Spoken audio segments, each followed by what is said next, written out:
बिस्मिल्लाहिर्रहमानिर्रहीम, अस्सलाम वालेकुम and good morning. Welcome to सबकी सोच। मैं हूं नम्रा तारिक और सुबह सुबह का वक्त है, so I am going to give a good news to you all. हुकूमत प्लान कर रही है कि 1 सितंबर से पेट्रोलियम मसनूआत की कीमतों में कुछ कमी लाई जाए। ज़्यादा कमी नहीं है, 2-2 रुपए की ही होने जा रही है। पेट्रोल की कीमत में भी, डीजल में भी। आई थिंक पेट्रोल की कीमत में 2.97 होने जा रही है गालिबन, तकरीबन, बल्कि ये 3 रुपए बनते हैं, बट एनी हाउ कमी तो है। सो ये एक अच्छी खबर है हमारे लिए, और ये वैसे मुसलसल तीसरी बार कमी का ऐलान होगा अगर ये 1 सितंबर से 15 सितंबर तक के लिए हो जाता है। So that is going to be a good step by our government. अच्छा, उसके अलावा लेकिन दीगर बहुत सारी खबरें आज के प्रोग्राम में शामिल करेंगे। सबसे पहले बातचीत होती है, टॉप स्टोरीज अगर बताती चलूं तो ताजिर इत्तेहाद का आज से मुल्क भर में हड़ताल का ऐलान है। अब क्या ऐसी वजूहात बनी है कि जो ताजिर इत्तेहाद है, जो एसोसिएशन एक बार फिर से हड़ताल का ऐलान कर चुकी है, आज से हड़ताल करने जा रहे हैं, ये जानने की कोशिश करेंगे उनके सदूर से ही। फिर उसके बाद पाकिस्तान तहरीक इंसाफ और जमात इस्लामी का भी हिमायत का ऐलान जो है इस हड़ताल को। सो इस पे डिटेल में बातचीत होती है। उसके बाद इलेक्शन कमीशन की 29 सितंबर को इस्लामाबाद में बल्दियाती इंतखाबात करवाने की यकीन दहानी, ये इस पे भी बातचीत करेंगे हम। और फिर नाज़रीन, प्रोग्राम में आगे जाके हम बात करेंगे कि पाकिस्तान की हमारी जो स्पोर्ट्स वुमेन है वो बड़ा हमें आगे बढ़ते चढ़ते हुए परफॉर्म करती दिखाई देती हैं। सोशल मीडिया पे आपने कुछ रोज़ पहले बानो की और ईमान की वीडियोस देखी होंगी। तो पाकिस्तान की ईमान खान और बानो भट्ट सोने के तमगे जीतने में कामयाब हुई। आपकी उनसे मुलाकात करवाएंगे आज की सुबह की सोच में। और फिर उसके बाद एक और मसला है, और ख़ास तौर पे पंजाब में ये मसला, वो ये कि बढ़ती हुई बीमारियां हैं, जो कि एक संगीन मसला है। सो हॉस्पिटल्स की अगर बात की जाए तो मरीजों की तादाद में इजाफा हो रहा है। ये क्या बीमारियां हैं, मरीजों की तादाद क्या है, और अभी तक गवर्नमेंट क्या कर रही है, पर्टिकुलरली पंजाब गवर्नमेंट क्या कर रही है। We are going to talk about all these issues आज की हमारी सुबह की सोच में। पहले कुछ इंटरेस्टिंग स्टोरीज, कुछ शॉर्ट स्टोरीज मेरे पास मौजूद हैं। नॉट नेसेसरली सारी इंटरेस्टिंग नहीं होने जा रही हैं, शॉर्ट स्टोरीज मेरे पास मौजूद हैं, वो आपके साथ शेयर करती चलूं। सबसे पहले तो जो हम लोग पिछले कुछ रोज से देखते आ रहे थे, मसला इंटरनेट वाला, वो अभी तक वैसे फिक्स तो नहीं हुआ 100%, लेकिन अपेरेंटली जो गवर्नमेंट है वो ये कहती है कि वो खत्म हो गया है। बहरहाल आप अभी भी अगर व्हाट्सएप यूज करें, आपको अगर व्हाट्सएप जैसे ही आप लॉग इन करते हैं तो वो कुछ सेकंड्स के लिए तो कनेक्टिंग का ही आपको वो नोटिफिकेशन देता रहता है।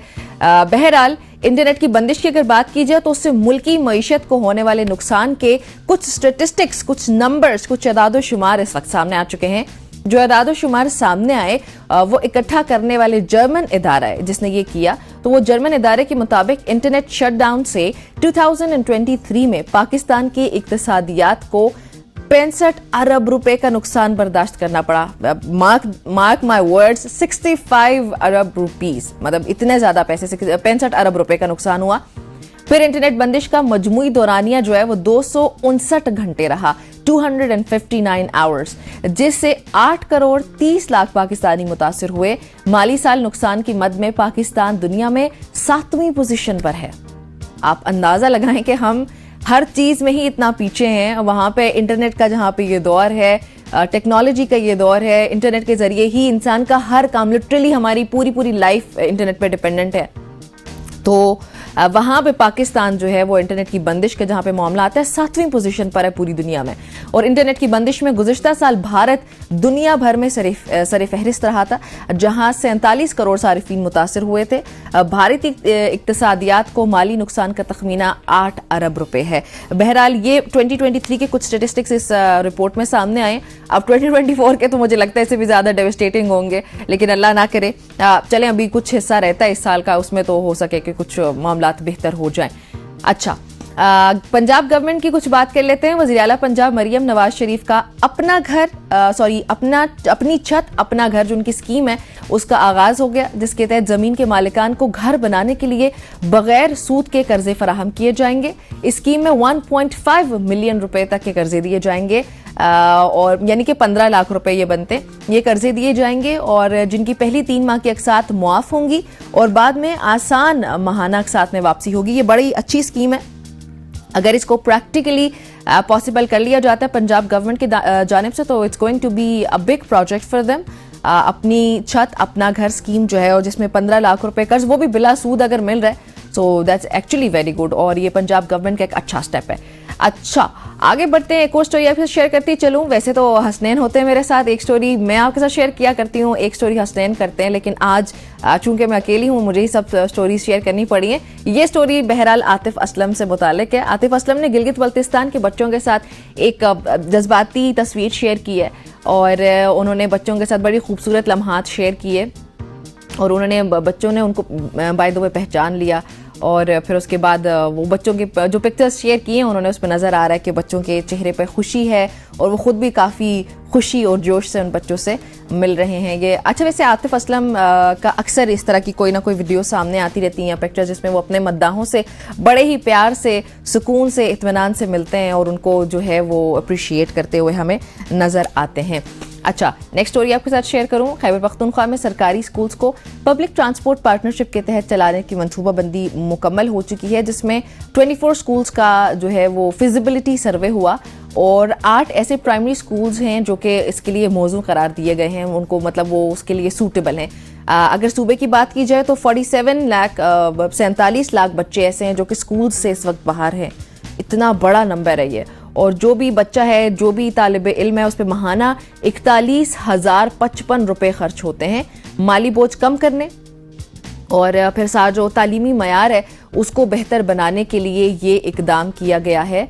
और हुकाम जो है उनका इस पे ये कहना है उनके मुताबिक कि स्कूल्स की सहूलियात और गवर्नेंस में बेहतरी आएगी। हम लोगों की भी यही दुआ होती है, यही ख्वाहिश होती है कि जो हुकाम हमें बता रहे होते हैं कि वो सच भी हो और बेहतरी भी आए, ख़ास तौर पे when it comes to education. तो एजुकेशन सेक्टर में वैसे ही पाकिस्तान में बहुत सारी रिफॉर्म्स की ज़रूरत है। तो कोई भी स्टेप जब सामने आता है किसी भी गवर्नमेंट से, चाहे वो प्रोविंशियल हो, फेडरल गवर्नमेंट हो, तो बड़ी खुशी होती है और फिर अच्छा लगता है कि वो स्टोरीज हम आपके साथ शेयर करें। अच्छा, नेक्स्ट स्टोरी जो है वो है जी रेकोटेक के हवाले से। रेकोटेक में सऊदी अरब की 80 करोड़ डॉलर की सरमायाकारी का मुआहदा जो है रवां हफ्ते मुतवक्के है। 65 करोड़ डॉलर सरमायाकारी, 15 करोड़ डॉलर ग्रांट चागी में डेवलपमेंट के लिए खर्च होगी। मुआहदा तय होना IMF एग्जीक्यूटिव बोर्ड से मंजूरी के लिए मुआवन साबित होगा अगर ये हो जाता है तो। ओबियसली क्योंकि सऊदी अरब की इकॉनमी वैसे ही बहुत फ्लरिश कर रही है, तो अगर सऊदी गवर्नमेंट पाकिस्तान में वैसे ही कोई इन्वेस्टर नहीं आ रहा है तो if Saudi government invest in Pakistan तो वो फिर बड़ा एक अच्छा इंप्रेशन पड़ेगा पाकिस्तान का। एनी हाउ सऊदी सरमायाकारी और कर्ज रोल ओवर के बाद चीन भी कर्ज रोल ओवर करेगा, क्योंकि कुछ खबरें हमारे सामने आती है कि चीन कुछ नाराज है हमसे। तो अगर सऊदी अरब, जैसे मैंने पहले कहा, इन्वेस्ट करता है तो फिर दीगर ममालिक भी इसके बारे में सोचेंगे, इंक्लूडिंग चाइना।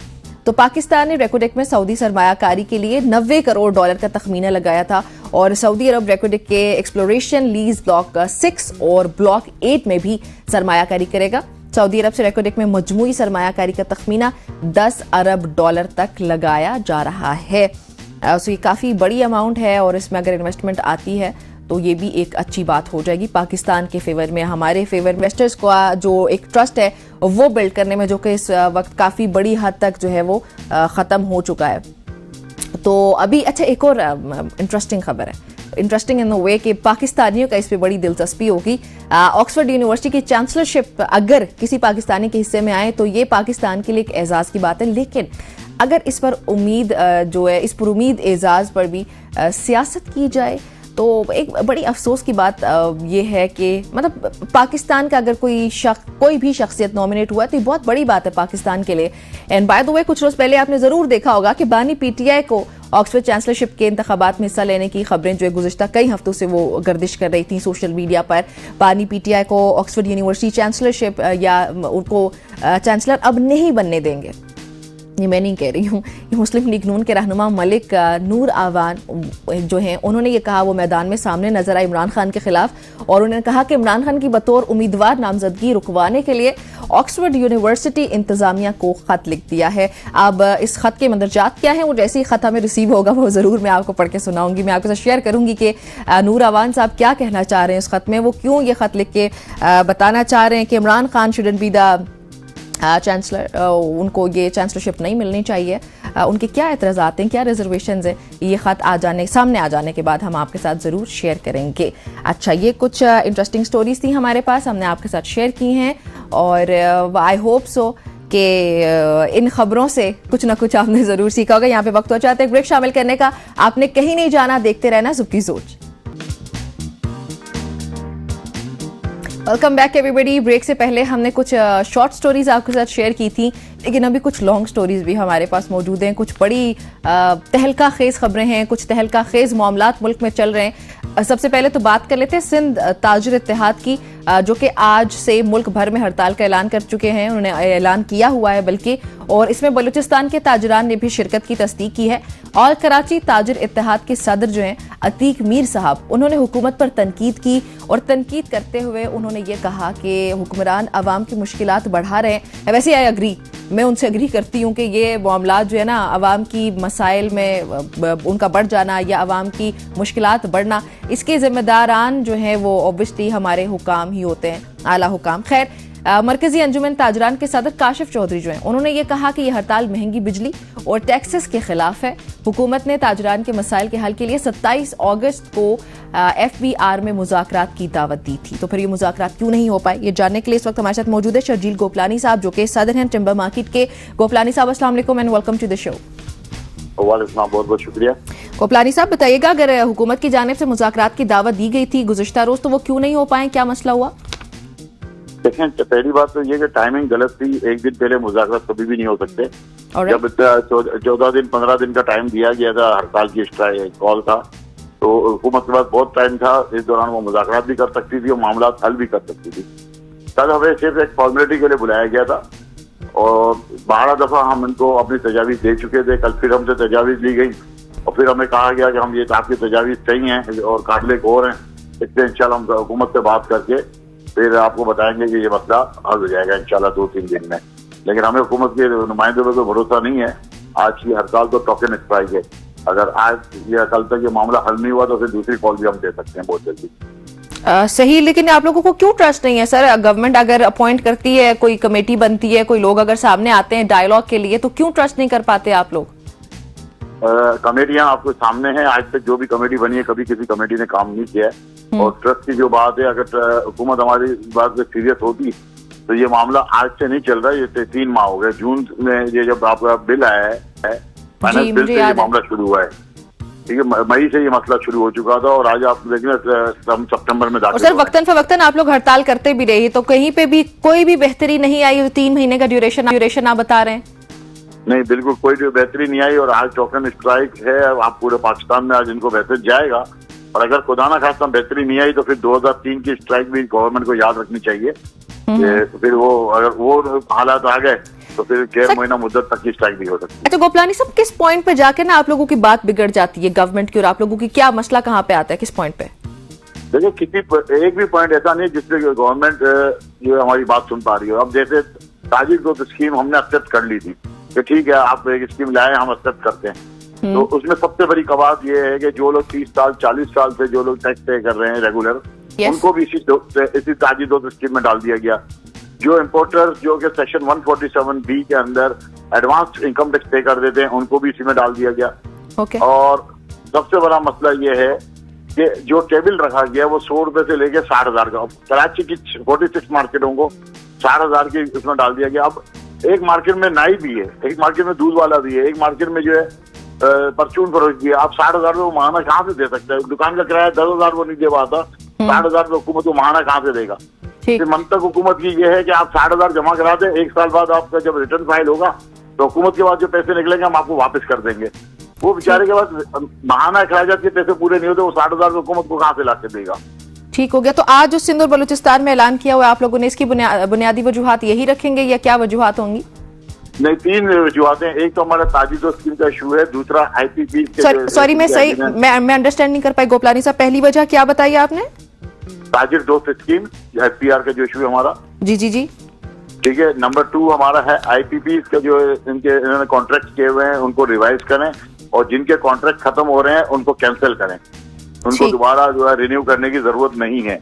और जो 80% जो हमारे अपने लोकल IPPs हैं उनके साथ तमाम कॉन्ट्रैक्ट रिवाइज करें या उनके कॉन्ट्रैक्ट कैंसिल करें। बाकी रह जाते हैं आपके 15% जो है आपके लोकल IPPs को भी खत्म, उसके जो मुआहदे उनको भी खत्म किया जाए, ये कह रहे हैं आप? बिल्कुल, इनका खत्म किया जाए मुआहदे को, हुकूमत अपनी तहवील में ले या फिर इनको दोबारा रीटेंडर करे।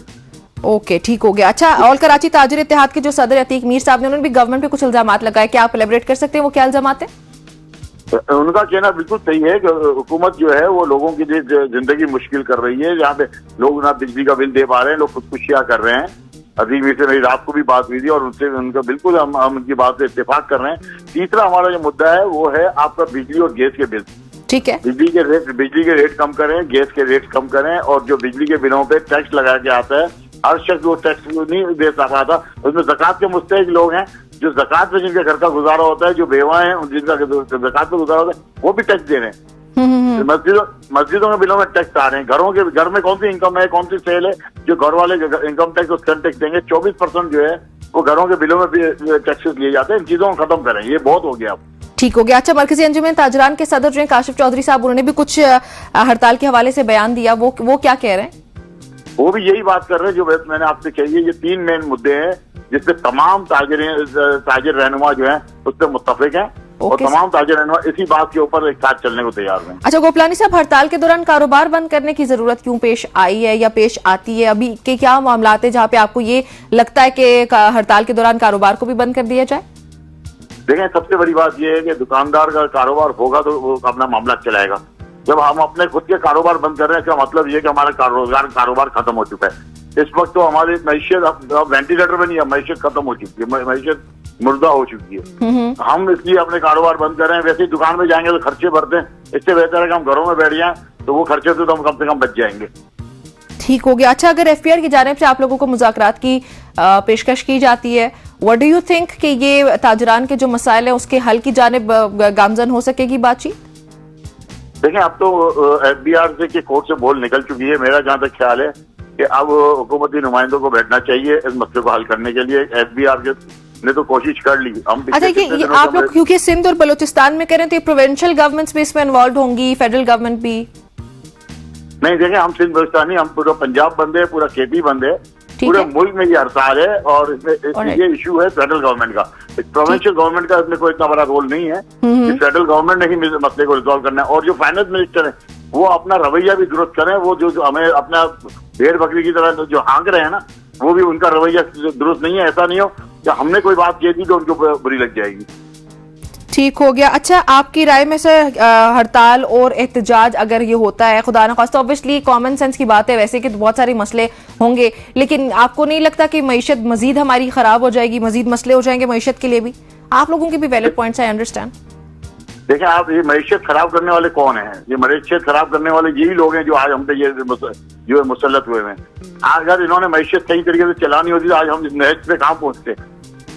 ताजिर के तो हमेशा बिजनेस को तो आप कोई ना कोई रिलीफ देंगे तो बिजनेस चलेगा। इस वक्त तो हमारी मैशियत बेल आउट पैकेज की मोहताज है। तो बेल आउट पैकेज आपको देकर अपनी मैशियत को चलाना चाहिए था, लेकिन ये तो यहाँ पे हम लोगों का और खून निचोड़ने के लिए बैठे हुए, तो मैशियत कहाँ चला पाएंगे? हमें तो ये नहीं लगता कि ये ना मैशियत चला पाएंगे ना आप ये मुल्क चला पाएंगे। अब ठीक कह रहे हैं गोपलानी साहब, आपका बहुत शुक्रिया हमें वक्त देने के लिए। नाज़रीन, गोपलानी साहब की आपने गुफ्तगू सुनी है। ऑल पाकिस्तान ताजरान जो है वो इस वक्त हड़ताल पे जा रहे हैं, और ये पहली बार नहीं है जब वो हड़ताल पे जा रहे हैं। इससे पहले भी कई मरतबा ये सब हड़ताल पे जा चुके हैं और इसकी वजह से हमारी मईशत को बड़ा नुकसान होता है। तो यहाँ पे सवाल ये पैदा होता है कि जब ये गोपलानी साहब जैसे खुद बता रहे हैं कि इतने अरसे से लगातार ये लोग हड़ताल देते आ रहे हैं, बल्कि ये लोग हैं ही हड़ताल पे, तो ओहदेदारान कहाँ पे, हुकूमतें कहाँ पे, या हुकूमत कर क्या रही है? इसी सवाल के साथ शामिल करते एक ब्रेक के बाद वापस आते हैं। आपने हमारे साथ रहना।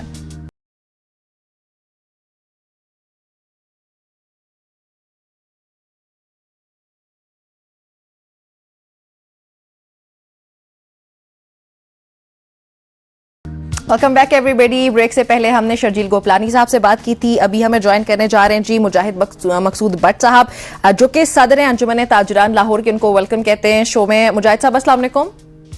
वालेकुम अस्सलाम रहमतुल्लाह। मुजाहिद साहब, बताइएगा, आज आप लोग हड़ताल पे जा रहे हैं, तो आज की जो हड़ताल का ऐलान है सिंध और बलूचिस्तान में, इसकी बुनियादी वजूहात क्या है? जी, इसकी बुनियादी वजूहात ये है कि ये जो इन्होंने ताजर दोस्त स्कीम के नाम पे जो ताजरों से दुश्मनी निकाल रहे हैं, और जिस तरह IPPs के मुआहिदे जो है खत्म नहीं कर रहे कि भाई उसे एक्सटेंड करने के खदशात हैं, ये उस हवाले से ये हमने इससे सिर्फ ताजर बरादरी के हकूक के लिए नहीं, इसमें अवाम के हकूक के लिए भी आज की हड़ताल का मकसद है। और ये एक अरसे बाद हुआ है कि तमाम ताजर तंजीमें में एक पेज पर हैं, क्योंकि सबका काज एक था, सबके परेशानी एक थी। और हुकूमत को इस बात पे जो है ये सोचना चाहिए कि यहाँ तो इसका नाम बदलें ताजर दोस्त स्कीम का, इसका नाम रखें ताजर दुश्मन स्कीम।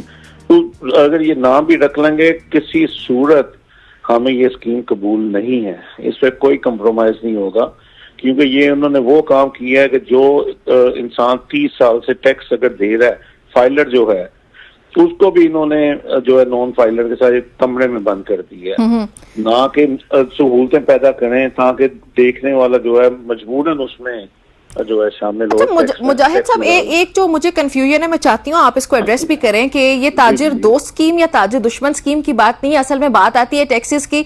तो टैक्स अदा ताजरान भी हमेशा से उससे हाथ छुड़ाते ही नजर आते हैं, उसे जरा हरदर्मी पे वो भी होते हैं। तो आप लोगों को नहीं लगता कि कहीं ना कहीं पे इस सब मामले में आप लोगों का भी कसूर है टैक्स ना अदा करने की सूरत में? उसमें ये देखें, ये सजा इन्होंने दी है, जो टैक्स देता है उसको फिर से सजा नए सिरे से दी है। जो टैक्स दे रहा है एक इंसान 30 साल से या 10 साल से 20 साल से जो है टैक्स दे रहा है, तो कारोबार कर रहा है, आप उसका टैक्स लें, अगर उसके टैक्स में कोई कोताही है तो उसे जरूर जो है फाइन करें, लेकिन उससे भी इनके साथ नॉन फाइलर के साथ जो है खड़ा कर देना, ये सरासर ज्यादती है। ये पहली दफा मुजाहिद साहब, माजूद के साथ आपको इंटरप्ट किया, हम लोगों ने बात उन लोगों की नहीं की जो टैक्स अदा करते हैं, मैंने उनका तस्करा किया जो लोग टैक्स अदा नहीं करते, स्मगलिंग का माल लेकर आते हैं, फिर वो फरोख्त होता है, स्मगलिंग के सारे मामला चल रहे होते हैं, मैंने उनकी बात की। आप ये देखें, ये स्मगलिंग का माल कहाँ से आता है कि भाई वो ना मेरे बस में है रोकना, ना आपके बस में है, कि जहां से आता है वहां रास्ते में इतने जिम्मेदारान लोग जो है आते हैं, ये वहां क्यों नहीं रोकते? तो ये इंतहाई जुल्म है। ये जो स्मगलिंग का माल आता है हम उसकी मजम्मत करते हैं, और जो है इन्होंने इसका खुद जिम्मेदार, पहले अपने अंदर एहतसाब करें, बाद में ताजरों को बातें करें। तो और इस टाइम क्योंकि ये हड़ताल है, ये हड़ताल तो लेकिन हो रही है कि ये ताजर दो स्कीम के नाम पे, बिजली के बिलों पे। अच्छा सर, ये ताजिर दो स्कीम, क्योंकि एक आम आदमी जो इस वक्त हमें देख रहा होगा यकीनी तौर पर उसको नहीं पता होगा कि ये क्या स्कीम है, तो थोड़े कुछ चंद अल्फाज में अगर आप इसको एक्सप्लेन कर सके कि ताजिर दो स्कीम है क्या, और फिर आप लोगों को इससे क्या मसला है? ये ताजिर दो स्कीम जब मुतारिफ कराई गई, इन्होंने कहा गया कि जो लोग टैक्स नहीं देते तो उससे 1200 रुपये महीना जो है कि वो देगा, और वो टैक्स जो है फाइलर में शामिल हो जाएगा। यानी हम लोगों ने भी जो छोटे दुकानदार नहीं देते टैक्स, हाँ। उन्हें जो है बेतहाशा मार्केटों में रजिस्ट्रेशन करवाई। ये जो अभी क्लेम करते हैं ना हमने कि भाई 90,000 95,000 टैक्स गुजार जो है नए सैसी शामिल किए, हम ताजर जुम्मेदारान लीडरान नहीं जो है इनके साथ ताउन किया, लेकिन इनके मकासद जो है कि 6 माह बाद बदल गए। इन्होंने कहा कि नहीं, इन्होंने जब स्लैब्स रेट दी कि भाई किसी दुकान का 60,000 रुपया महीना और किसी का 45,000 रुपया महीना, ये जुल्म है कि भाई आया आपको कैसे पता कि ये इनकम टैक्स जो आप ले रहे हैं कि दुकानदार को इनकम होनी ही है, कारोबार में तो नफा नुकसान साथ ही है जी। तो ये कैसे सिक्योरिटी दे सकते हैं कि ये से हर माह इनकम ही होगी? कारोबार का हिस्सा है नफा व नुकसान। अच्छा चलिए सर, वो सूद का निजाम है जिसमें नफा ही आना है, यानी तौबा इस्तगफार। कारोबार में ये दोनों चीजें हिस्सा हैं, नुकसान भी हो सकता है, नफा भी हो सकता है। अच्छा सर, आप लोगों की हुकूमत के साथ मुज़ाकरात तय पाते हैं या नहीं पाते, वो एक अलग डिबेट है, लेकिन जब जहां पे जैसे मैंने जिक्र किया कि आप लोगों की तरफ से भी कुछ गफलत बरती जाती है, तो उस गफलत को पुर करने के लिए, उसको खत्म करने के लिए, being the president, what do you suggest कि आप लोगों को खुद ही अपने अंदर का एहतसाब किस तरह करना चाहिए, खुद के लिए क्या करना चाहिए अपनी बेहतरी के लिए? जी, सबसे पहले महकमे अपने अंदर का एहतसाब करें। ताजर जो है वो हर चीज पे टैक्स दे रहा है। बिजली के बिल पे देख लें 17 किस्म के टैक्स है, और इन्होंने 18वां एक कोड लगा दिए कमर्शियल पे 1,000 रुपया फिक्स। तो जो है ये जो अपनी याशियां कर रहे हैं, जो एक एसी या डीसी को 2 करोड़ 2.5 करोड़ की गाड़ी दी हुई है, ये जुल्म नहीं है? तो उसको कम करें। लिहाजा ताजर तंजीमों के साथ बैठें, उनसे जो है मुशावरत करें, जो टैक्स बनता है। आखिर मुशर्रफ दौर में भी इतनी हड़तालों के बाद बैठ के ये चीज डिसाइड की गई कि नहीं सर, मेरा सवाल आप शायद समझे नहीं। मेरा सवाल ये था कि आप बीइंग द प्रेसिडेंट अपनी रिफॉर्म्स के लिए, अपनी बेहतरी के लिए क्या करेंगे, अपनी कम्युनिटी की बेहतरी के लिए? अपनी कम्युनिटी के बेहतरी के लिए इन्हें जो है हमारे साथ बैठना पड़ेगा। बैठे, उसमें जो एक तरीका कार बनाया, जिस तरह इन्होंने ताजर दो स्कीम 1200 रुपए के नाम से शुरू की, हाँ। मैं ये नहीं कहता 1200 रुपया लें, यानी जिसके जिम्मे कोई मिनिमम अमाउंट जो है ना, यानी वो उस दुकानदार को लगाएं। 60,000 जिस दुकान का किराया 10,000 है और वो 60,000 रुपया हुकूमत को जो है दे, यानी 10,000 नहीं दिया जा रहा तो वो 60 कहाँ से देगा। ठीक। और जो कारोबारी हालात है इस टाइम, ये बेहतर मौका नहीं है कि भाई दुकानदारों को इस तरह परेशान करने का। अच्छा, पिछले सेगमेंट में हमारे साथ गोपलानी साहब मौजूद थे, उनसे हमने जब सवाल पूछा था कि एफबीआर के साथ अगर आपके मुज़ाकरात तय पाते हैं तो आप क्या समझते हैं कि ये ताजरान के जो मसाइल है उसका हल है, तो उन्होंने कहा था कि मामलात अब एफबीआर तक तो रहे ही नहीं, अब तो हमारी डायरेक्ट डिमांड्स जो है वो गवर्नमेंट से। Do you think the same? नहीं, इसमें ऐसा नहीं है। देखें, एफबीआर चेयरमैन एक जिम्मेदार जो है शख्सियत है, जी, तो ओके। उन्होंने ही हमारी बात जो आगे पहुंचानी है, यानी और ये वजीर आजम साहब को ये इस चीज का जरूर जो है अवाम के लिए सोचना चाहिए। वो खुद इस चीज का समझते हैं कि लोग किन मसाइल से गुजर रहे हैं। ठीक। तो इंशाल्लाह अल्लाह ने चाहा तो हमारे मामला हल होंगे। अगर खुदा न ख्वास्ता कोई इसमें खराबी हुई तो ये हड़ताल का दायरा कार हम बढ़ा भी सकते हैं। चलें जी, ठीक हो गया। बहुत शुक्रिया आपका मुजाहिद साहब हमें ज्वाइन करने के लिए। नाज़रीन आपकी और गोपलानी साहब की बड़ी डिटेल में डिस्कशन हमने की और उनकी ये गुफ्तगू आपने सुनी है। अब देखते हैं कि ये होता क्या है, जो डेडलॉक बरकरार है ताजरान का और गवर्नमेंट के दरमियान, क्या एफबीआर या दीगर इदारे या दीगर ओहदेदारान जो भी रिस्पॉन्सिबल पर्सनैलिटी सामने आती हैं, क्या वो मिल के इस मसले को हल कर पाते या नहीं। वैसे हल होना चाहिए क्योंकि इसकी वजह से भी हमारी इकॉनमी बड़ी बुरी तरह से उस पर फर्क पड़ रहा है और पहले ही हमारी इकॉनमी के बड़े बुरे हालात हैं। खैर, यहाँ पे शामिल करने जा रही हूँ एक ब्रेक, आपने हमारे साथ रहना।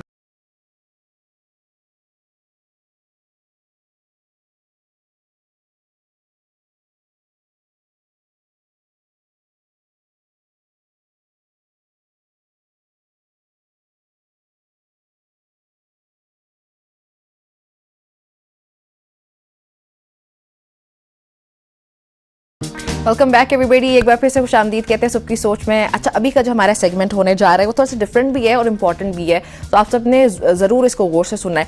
अभी हम कुछ बात करेंगे अभी इस सेगमेंट में बल्दियाती निज़ाम के हवाले से। बल्दियाती निज़ाम जो भी होता है वो एक ऐसा निज़ाम है जहाँ पर अवाम जो होता है ना वो डायरेक्टली, मैं इनडायरेक्टली नहीं कहूँगी, आई सेड डायरेक्टली उससे मुंसलिक होते हैं। अवाम जो होते हैं अपने नुमाइंदगान का इंतखाब खुद करते हैं और फिर उन्हें ना सिर्फ वो अरसा दराज से जानते होते हैं बल्कि उन पर एतमाद भी करते हैं। जाहिर है उनका ट्रस्ट कुछ डेवलप हुआ ही होता है उन नुमाइंदगान से, तभी वो उनको अपॉइंट करवाते हैं। तो जबकि कौमी और सूबाई नुमाइंदगान महज इंतखाबात के दिनों में ही अवाम में नजर आते हैं। अगर मैं हायर लेवल्स की बात करूं तो हमें जलसे जुलूस होते इंतखाबात के करीब नजर आते हैं। तो बल्दियाती निज़ाम थोड़ा डिफरेंट होता है, लेकिन वो जो यूजुअली अगर देखा जाए इलाके के मसाइल को, ना ही अवाम हायर लेवल की बात करी हूँ, वो मसाइल को उस तरह नहीं जानते जैसे बल्दियाती निज़ाम में जो नुमाइंदगान जानते हैं। और जो हायर लेवल के नुमाइंदगान होते हैं वो ना ही अवाम से शनासाई रखते हैं। अवाम अपने नुमाइंदगान अहले इलाका से मुंतखब करते हैं। मुल्की सतह पर छोटे छोटे वार्ड या यूनिट में इलेक्शन करवाए जाते हैं और वही उम्मीदवार कामयाब होते हैं जिन्हें अवाम बराह रास्त खुद अपॉइंट करते हैं, खुद चुनते हैं, इलेक्ट करते हैं। कुछ दिन पहले अगर बात की जाए इस्लामाबाद हाई कोर्ट में, तो इस्लामाबाद हाई कोर्ट में बल्दियाती इंतखाबात से मुतालिक केस की समाअत हुई जिसमें अहम पेशरफ्त सामने आई, जिसके मुताबिक इलेक्शन कमीशन ने 29 सितंबर को इस्लामाबाद में बल्दियाती इंतखाबात करवाने की यकीन दहानी करवा दी। कौमी असम्बली में वफाकी दारुल हुकूमत इस्लामाबाद लोकल गवर्नमेंट तरमीमी बिल, जिसका गुज़िश्ता दौरों से बहुत खबरें सामने आ रही हैं इस बिल से मुतालिक, ये 2024 का ये अमेंडमेंट बिल जो है अपोजिशन की मुखालिफत के बावजूद कसरत राय से मंजूर कर लिया गया। कौमी असम्बली इजलास में इस्लामाबाद मकामी हुकूमत तरमीमी बिल 2024 वफाकी वजीर पार्लिमानी उमूर आजम नज़ीर तारर ने पेश किया था। और ये जो तरमीमी बिल है इसके मुताबिक इस्लामाबाद बल्दियाती इंतखाबात एक्ट में यूनियन काउंसिल की सतह पर मुंतखब नुमाइंदगान की तादाद बढ़ाई गई है। इससे पहले यूनियन काउंसिल में सिर्फ चेयरमैन और वाइस चेयरमैन के ओहदे थे, ताहम अब तरमीम के मुताबिक मौजूदा बिल में चेयरमैन वाइस चेयरमैन के साथ साथ 15 मजीद नुमाइंदगान भी मुंतखब होंगे। ये कुछ अहवाल थे इस बिल के। इस पे बातचीत करने के लिए हमें स्टूडियो में ज्वाइन कर रहे हैं जी सैयद ज़ीशान नकवी, जो कि साबिक डिप्टी मेयर हैं, और उसके अलावा हमें कराची से ज्वाइन करेंगे रहनुमा MQM रेहान हाशमी साहब। दोनों को खुशामदीद कहते हैं। अस्सलाम वालेकुम and good morning everybody. Zeeshan साहब, आपसे स्टार्ट लेती हूँ। आपको क्या लगता है कि पाकिस्तान में बल्दियाती निज़ाम जो फॉल नहीं हो पाया है, इसकी क्या वजूहात लगती हैं आपको? इसमें जी मैं तो समझता हूँ कि जो भी गवर्नमेंट आती है, जैसे मैं थोड़ा सा इसको पहले बयान करता हूँ, जो 2015 में ये इलेक्शन कराए गए, उस टाइम पाकिस्तान मुस्लिम लीग नून की हुकूमत थी, तो वो जब इलेक्शन हुए तो उसमें जब हमारा टेन्योर माशाल्लाह बड़ा अच्छा स्मूथली चल रहा था 3.5 साल, फिर जब पीटीआई की गवर्नमेंट आई तो उन्होंने हमें मतलब वो कर दिया, बलदियाती जो हुकूमत ख़त्म किया गया। फिर हम हाई कोर्ट चले गए, हाई कोर्ट में फिर उन्होंने हमें स्टे दे दिया, फिर हम बहाल हो गए, फिर 2 दफ़ा ये रिहर्सल हुई जी। फिर ये हुआ कि 2021 में मार्च में हमारा टेन्योर ख़त्म हुआ। जो बलदियाती एक्ट था उसके अकॉर्डिंगली 3 महीने के अंदर 90 दिन के अंदर ये इंतखाबात होना लाजमी थे, ऐसे ही है। लेकिन वो नहीं कराए गए। वो उसमें फिर ये हुआ कि ये जो तकरीबन हम बार बार कोर्ट में भी गए, लेकिन वो हमें उस तरह की सुनाई नहीं हुई। जब वो थोड़ा सा कोर्ट ने जब टाइम दिया तो पीटीआई की गवर्नमेंट की तरफ से एक वो तरमीमी बिल लाया गया जिसमें 50 यूनियन काउंसिल थी, उसको 100 किया गया। ऐसे तो ही वो उस वजह से डिले हो गया। और अब देखें तो उस तरमीमी बिल बाद में भी 2 दफ़ा एक्सटेंड किया गया और अब मेरे ख्याल में 3 साल से ऊपर हो गया है, लेकिन बलदियाती इंतखाबात दोबारा नहीं हुए। नहीं हो पाए। रेहान, आपके पास भी यही सवाल लेकर आऊंगी। पाकिस्तान में बलदियाती निजाम फॉल ना होने की वजूहात आपको क्या लगती हैं?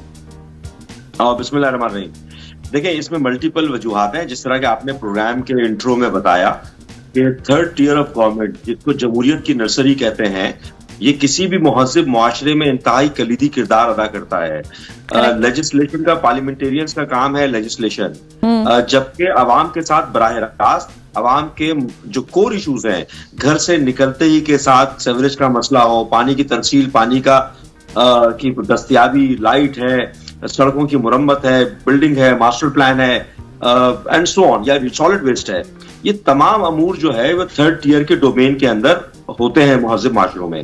अच्छा, पाकिस्तान के अंदर अलमिया क्या रहा, और ये रियलिटी है, बिटर रियलिटी, कि डिक्टेटरशिप के दौर में जमहूरियत की नर्सरी को फरोग और परवान चढ़ाया गया, जबकि जमहूरी अदवार में बदकिस्मती से हमारे जमहूरी चैंपियंस ने इस जो बुनियादी डेमोक्रेटिक नॉर्म्स हैं उसको पामार किया। कंसिडरिंग द फैक्ट के कॉन्स्टिट्यूशन के अंदर 1973 के कॉन्स्टिट्यूशन में आर्टिकल 140A मौजूद है, वाज़े तौर पर जो कहता है कि administrative, financial and political powers shall be devolve from the provinces to the local government. यानी कि सूबों को यह जिम्मेदारी पाबंद किया गया है कि आप निचली सतह पर लोकल गवर्नमेंट्स को इख्तियारात देंगे। निचली सतह से मुराद के यूनियन काउंसिल्स हैं या टाउन्स हैं या डीएमसीज हैं, जो भी हो। ये भी जहन में रखना जरूरी है कि 18वीं तरमीम के बाद सूबों का इख्तियार है कि इलेक्शंस को कंडक्ट करना और वहां पर लेजिस्लेशन करना सूबे में। अच्छा, अब हो क्या रहा है कि ये एक रिवाज बना हुआ है कि पार्लियामेंटेरियंस को सियासी मराद की सूरत में जो डेवलपमेंट का काम है वो दे दिया जाता है। प्राइम मिनिस्टर का या सीएम का या किसी वजीर का डेवलपमेंट से क्या काम, जब लोकल गवर्नमेंट मौजूद है, चाहे किसी की भी हो। ये सियासी मराद का सिलसिला जब तक खत्म नहीं होगा, पहली चीज तो ये। फिर दूसरी चीज ये कि सूबों को अपने अपने पावर्स को कंसंट्रेट, 18वीं तरमीम की रूह ये थी कि डेलीगेशन ऑफ अथॉरिटीज हो, delegation of administrative and financial powers हो, कि निचली सतह तक इख्तियारात की मुंतकली हो। हुआ क्या है, अमूमी तौर पर सूबों ने, खासतौर पर सिंध में 18वीं तरमीम के बाद वो तमाम इख्तियारात मरकूज कर लिए। मैं इसकी मिसाल देता हूं आपको, आपके नाजरीन के लिए, कि तकरीबन 10 साल हो गए सिंध हुकूमत ने प्रोविंशियल फाइनेंस कमीशन यानी कि डिस्ट्रिक्ट की सतह पर जो कि पैसे एनएफसी के जरिए मिलते हैं सूबे को, प्रोविंशियल फाइनेंस कमीशन की मीटिंग अप्रोक्सीमेटली 10 साल से कॉल ही नहीं की। और जो मिलने चाहिए थे फंड्स, वसाइल, वो तकरीबन 8-10 सालों से नहीं मिले।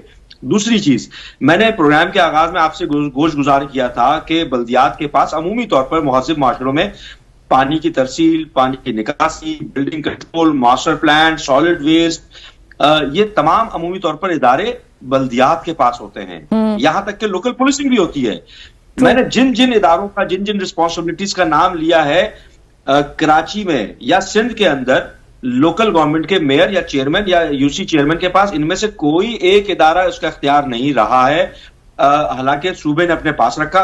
सीएम के पास क्या काम कि आप सॉलिड वेस्ट का कचरा उठाने का इख्तियार या उसकी अथॉरिटी आप अपने पास रखें। कराची की बात अगर करूं, इकोनॉमिक हब है, इसलिए मैं बात करता हूं अमूमी तौर पर, क्योंकि पाकिस्तान में तो यकसा निजाम होना चाहिए। इसी वजह से हमने कॉन्स्टिट्यूशनल अमेंडमेंट की बात की। सूबों को पाबंद किया जाए कि निचली सतह तक, यानी कि आपके गली के मोहल्ले का इख्तियार जब तक कि आपकी गली से मुंतखब होने वाले काउंसलर के पास नहीं होगा, तो आप कैसे बेहतरी लेकर आएंगे, आप किस तरह बेहतर करेंगे, जो कि एक्सेसिबल है, जो अप्रोचेबल है। जिसको आप मिल सकते हैं। ठीक। तो लेकिन अनफॉर्चुनेटली ऐसा नहीं हो रहा। हमने कॉन्स्टिट्यूशनल अमेंडमेंट की बात की है, कुछ चीजें डेवलपमेंट हो रही है मुस्लिम लीग नून के साथ भी। उस पे नेक्स्ट क्वेश्चन में आपके पास मैं यही सवाल लेकर आती हूँ आपके पास। अच्छा ज़ीशान साहब, आपके मुताबिक अब इस निज़ाम की इतनी कमजोरी की जो बात हम लोग कर रहे हैं, कितना कमजोर ये निज़ाम बना दिया गया पाकिस्तान की हुकूमत का जो एक निज़ाम है उसमें, अब इसकी वजूहात हमने डिस्कस किए हैं, जिम्मेदार कौन लगता है और आपको क्या लगता है कि क्यों उसको इतनी अहमियत नहीं दी जाती? मैं समझता हूँ जी कि लोकल बॉडीज, आप जो भी मुल्क देख लें जो बड़ी empowered होती हैं लोकल बॉडी, याफ्ता मुल्क हैं, उनमें ये लोकल बॉडी सिस्टम बहुत फॉल है। अब मैंने एज ए डिप्टी मेयर को 5 मुल्कों में ये मेयर्स फोरम्स अटेंड किए। यकीन करें वहाँ तो लोकल जो लोकल लीडर्स जिनको कहते हैं, वो जो बल्दियात के नुमाइंदे, उनको ज़्यादा प्रेफर करते हैं, फ्रंट रो में बिठाते हैं उनको। प्लस वो बड़ा, क्योंकि वो कहते हैं उनका एक मकसद होता है कि जब तक आपका गांव ठीक नहीं होगा, आपका टाउन ठीक नहीं होगा, टाउन ठीक नहीं होगा, आपका शहर ठीक नहीं होगा, जब शहर ठीक होगा तब जाके मुल्क ठीक होगा। भाई मतलब वहाँ पे आप कहीं एक सिगरेट का बट के किसी जगह नहीं फेंक सकते, वो इंतजामिया उसको इस तरह से इम्प्लीमेंट कर रही है। इसमें मैं समझता हूँ जी, जितने भी हमारे जो सियासी नुमाइंदे हैं तमाम पार्टियों के, किसी भी पार्टी से, उन्हें अपना दिल बड़ा करना चाहिए। डेवलपमेंट का काम लोकल बॉडीज का है। हालांकि ये अब देखें, जो फंड जो MNAs को दिए जाते हैं, ये MNAs का कोई काम नहीं, वो तो कानून साजी करें पार्लियामेंट में बैठ के, ये तो लोकल बॉडीज का काम है। आपके हर गली मोहल्ले में आपका काउंसलर मौजूद है, लेडीज़ काउंसलर हैं, अक़लीती काउंसलर हैं, आपका इतना अच्छा निज़ाम है, आपके माशाल्लाह यूथ काउंसलर हैं, चेयरमैन वाइस चेयरमैन, आप तो माशाल्लाह और बढ़ा दिए हैं इन्होंने। अगर इन्हीं से आप काम लें तो मैं समझता हूँ कि हमारा ये शहर क्या, आपका देहात, शहर, पूरा मुल्क हमारा ठीक हो जाए। लेकिन बदकिस्मती ये है जी कि जो भी हमारी सियासी पार्टीज हैं, सारी सियासी पार्टीज, वो इसमें वो अपना कलीदी किरदार अदा नहीं कर रहे, जिस वजह से हम अभी तक वो पसमानदा वही सिलसिला चल रहा है। वो हमारी सफाई सुथराई का निज़ाम इतना अच्छा नहीं है। अब देखें, जिस तरह हमारा, मैं मिसाल दूं कि जैसा लोकल बॉडीज़ में हम आए थे 2015 में, उस टाइम से छोटे छोटे इश्यूज़ ही होते हैं। अब जैसे कब्रिस्तान का इशू था, किसी को देहात की फोतगी हो जाती थी तो वो H11 कब्रिस्तान में नहीं दफना सकता था। वो हमने कानून पास किया कि जो भी वोटर है उसको हक हासिल है कि वो कर सकता है, दफन कर सकता है। उसके अलावा जैसे सफाई का अमला है जी, ये सिर्फ सेक्टर एरिया तक है। फिर हमने ये शुरू किया कि तमाम देहातों में भी सफाई की जाएगी, प्राइमरी कलेक्शन भी की जाएगी, घरों से भी की जाएगी। तो वो करते हैं कि पानी का इशू है, वो पानी का निज़ाम, नए कनेक्शन यूनियन काउंसिल देगी। मतलब इस तरह के बेशुमार ऐसे इश्यूज काम है जो हमने ग्रास रूट लेवल पे किए, और ये काम ही लोकल बॉडीज का है जो बेसिक इश्यूज है। जो अभी इस्लामाबाद लोकल गवर्नमेंट तमीमी बिल 2024 उन्होंने इंट्रोड्यूस कराया जो कि पास हो चुका, इसको आप कैसे देखते हैं कि इसकी वजह से जैसे 15 नुमाइंदगान भी अब मुंतखब होंगे चेयरमैन वाइस चेयरमैन के साथ, तो ये कोई ठीक फैसला लगा हुकूमत को या हुकूमत की कोई डेस्परेशन? अगर इस फैसले को देखा जाए जी कि टाइमली तो ये ठीक नहीं था, क्योंकि हम समेत सब ने कागजात जमा कराए हुए थे। ये पहले हो जाता तो बेहतर था। लेकिन देखा जाए तो ये अच्छा है, क्योंकि अब मैं अपनी जैसे मिसाल दूं, यूनियन काउंसिल जो इस्लामाबाद की हैं जी, आबादी बहुत ज्यादा बढ़ चुकी है। मेरे ख्याल में तो ये हम कोई 35 लाख क्रॉस कर चुके हैं इस्लामाबाद की जो असल वो भी ज़माने थे जब 10-20 लाख आबादी थी इस्लामाबाद। तो उस हवाले से अब देखिए, हमारी यूनियन काउंसिल्स की वोट जो 2015 उससे 3 गुना ज्यादा बढ़ चुकी है। तो ये नुमाइंदों की बढ़ाने की ये तो बड़ा अच्छा है। जैसे अब वुमेन मेंबर्स 2 थी, अब 3 हो गई हैं। इसी तरह आपके मेंबर्स बाकी भी, वो तो पहले ही थे किसान मेंबर, और उसके अलावा जो जनरल काउंसिल 6 वार्ड्स होती हैं, अब 9 वार्ड्स कर दी गई हैं। तो ये बड़ा अच्छा इनिशिएटिव है, ताकि ज्यादा से ज्यादा लोग नुमाइंदे सामने आए ताकि वो बेहतर तरीके से सर्व कर सकें। ठीक हो गया। अच्छा रेहान, आपकी तरफ आऊंगी। आपको इस सेगमेंट में खासतौर पे मदू करने का हमारा मकसद ये था कि MQM आपकी जमात जो है बड़ी वोकल दिखाई देती है व्हेन इट कम्स टू ये बल्दियाती निजाम। तो अभी आप लोग क्योंकि इत्तेहादी भी हैं, गवर्नमेंट से आप लोग अपनी बात मनवा भी सकते हैं, तो क्या करें? आप अभी बताने ही लगे थे कि कॉन्स्टिट्यूशनल अमेंडमेंट्स की भी बात है, फिर बल्दियाती निजाम को मजीद फॉल बनाने के लिए, इसकी खुद मुख्तारी के लिए आप लोग क्या कर रहे हैं? देखिए, मैं ये बस गुजार, मैंने जैसे कि पहले कहा कि MQM वो वाहिद पॉलिटिकल पार्टी है जो कि क्योंकि अर्बन एरियाज से हमारा आगाज रहा, तो हम इस बात पे यकीन रखते हैं कि अर्बन एरियाज में बिलखुसूस और बिलअमूम पूरे पाकिस्तान में लोकल बॉडीज की एम्पावरमेंट बहुत जरूरी है। या तो कॉन्स्टिट्यूशन से निकाल दें आप इसको कि अर्बन आपने अपने लोकल बॉडीज को एम्पावर नहीं करना और इसको सिर्फ कॉस्मेटिक्स अंदाज में लगा कर रखना है, तो फिर फारिग करें ना। जब आपने पार्लियामेंटेरियंस को सियासी मराद की सूरत में डेवलपमेंट के काम देने का तहिया किया हुआ है, या CM को सॉलिड वेस्ट उठाने का सरबराह बनाने का तहिया किया हुआ है, मास्टर प्लान इस शहर का दिहाइयों से मौजूद नहीं है, इकोनॉमिक हब है कराची, अर्बन एरियाज की। देखें, तो ये इस तरह के बहुत सारे इश्यूज हैं जिसके ऊपर हम बड़े वोकल रहे। मैं एज अ MNA भी और एज अ बल्दियाती नुमाइंदे भी हम मुख्तलिफ फोरम पे, इवन के ऑनरेबल सुप्रीम कोर्ट को भी हमने पिटीशन दायर की है। हम मुख्तलिफ औकात में तो रेहान साहब इस बार आपको क्या लगता है आप लोग कामयाब भी हो जाएंगे? क्योंकि अक्सर MQM हमें नाराज दिखाई देती है। देखिए, नाराज तो हैं, उसकी वजह यह है, अभी भी हम नाराज हैं। उसकी वजह यह है कि हमसे वादे जो किए गए थे वो कॉन्स्टिट्यूशनल अमेंडमेंट का था कि एम्पावरमेंट किया जाएगा वो। और कॉन्स्टिट्यूशनल अमेंडमेंट क्या है, उसमें एक सबसे चीदा बात ये थी कि उन तमाम सूबों के NFC को रोका जाए या कहीं ना कहीं रिस्ट्रिक्शन लगाई जाए जो प्रोविंशियल फाइनेंस कमीशन का अवार्ड नहीं कर रहे। आप सूबे को तो दे रहे हैं, लेकिन सूबे से पूछने वाला कोई नहीं है, बोलने वाला कोई नहीं है कि सूबा निचली सतह पर नहीं दे रहा। 10 साल हो गया सिंध नहीं प्रोविंशियल फाइनेंस कमीशन की मीटिंग कॉल नहीं की है। अब ये मामला होने की वजह से निचली सतह पर जो भी नुमाइंदे, हालांकि MQM ने बाइकआउट किया था, फिर डीलिमिटेशंस के मामला आते हैं। इलेक्शन कमीशन के डीलिमिटेशन के मामलात के अंदर सूबाई हुकूमत ने अपनी एडमिनिस्ट्रेटिव अथॉरिटी को यूज करते हुए मनमानी करके अगर डीलिमिटेशंस कर दी तो ये भी तो जेरीमैंडरिंग है। ये बुनियादी तौर पर ये प्री पोल रिगिंग थी और हमने मुख्तलिफ फोरम पे गए, ऑनरेबल हाई कोर्ट पे भी गए। जब हमारी बात नहीं सुनी गई तो हम क्या कर सकते हैं? हमारे पास देखें, सियासी लोगों के पास चंद एक नुक्ते होते हैं जिसके ऊपर हम अपना इजहार राय करते हैं। चले रेहान साहब, गुड लक कि आप लोग गवर्नमेंट आपकी बात कहीं ना कहीं मान ले और जो MQM से हमेशा वादे किए जाते हैं पूरे। अच्छा, हमारे पास टाइम कम है, मैं चाहती हूँ क्विकली आप एक कमेंट दे दें कि इस बिल जो इस वक्त मंजूर हुआ है इसकी वजह से अवाम को क्या फायदा या नुकसान होगा? In a few seconds please. Specific bill है ना, इसकी इंटरप्रिटेशन के ऊपर डिपेंड करता है, इसकी इंप्लीमेंटेशन के ऊपर डिपेंड करता है, इसके लेजिस्लेटिव जो इसका विजडम है उसके ऊपर डिपेंड करता है। ये महदूद होकर ना रह जाए कि कॉन्स्टिट्यूशन के अंदर आर्टिकल 140A मौजूद है लेकिन उसकी इंप्लीमेंटेशन नहीं है। बिलों को लाना और उसको कॉन्स्टिट्यूशन का हिस्सा बनाना, उसकी इंप्लीमेंटेशन अगर नहीं होगी तो बेकार तमाम चीजें हैं। ओके, ज़ीशान साहब आपसे भी यही सवाल है। इस हवाले से जी सबसे बेहतर तो यही है कि अब जैसे अब टाइम मिलेगा इसमें तो बेहतर है कि ये नुमाइंदे भी बढ़ चुके हैं तो दोबारा अगर मरदमशुमारी हो जाए, एग्जैक्ट वो फिगर आ जाए कि कितने लोग आबाद हैं, ताकि उस हिसाब से ये अगर आगे लेके चले गवर्नमेंट तो मेरे ख्याल में उसका फ़ायदा होगा।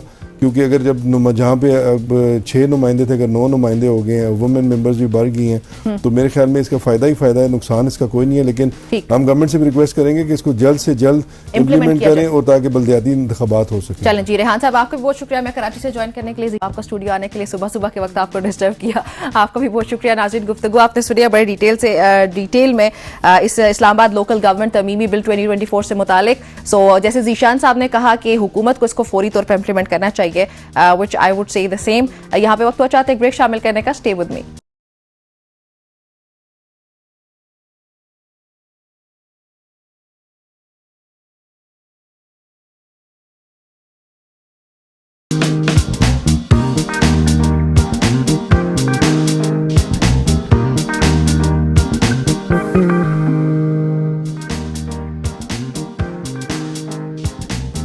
वेलकम बैक एवरीबॉडी, एक बार फिर से खुश आमदीद कहते हैं। आई होप सो कि मेरे चेहरे पे ये खूबसूरत किस्म की स्माइल देख के आपको अंदाजा हो ही गया होगा कि अभी बहुत ही एक्साइटिंग किस्म का हमारा सेगमेंट होने जा रहा है और हम आपकी मुलाकात बहुत इंपॉर्टेंट शख्सियात से करवाने जा रहे हैं। अभी हम बात करेंगे लाहौर में खेली गई 4 रोजा mixed martial arts Asian championship की, जो 18 अगस्त से 22 अगस्त तक जारी रही, जिसमें पाकिस्तान की ईमान खान और बानो भट्ट काजाकिस्तान के हरीफों को हराकर सोने का तमगा इन लोगों ने जीता।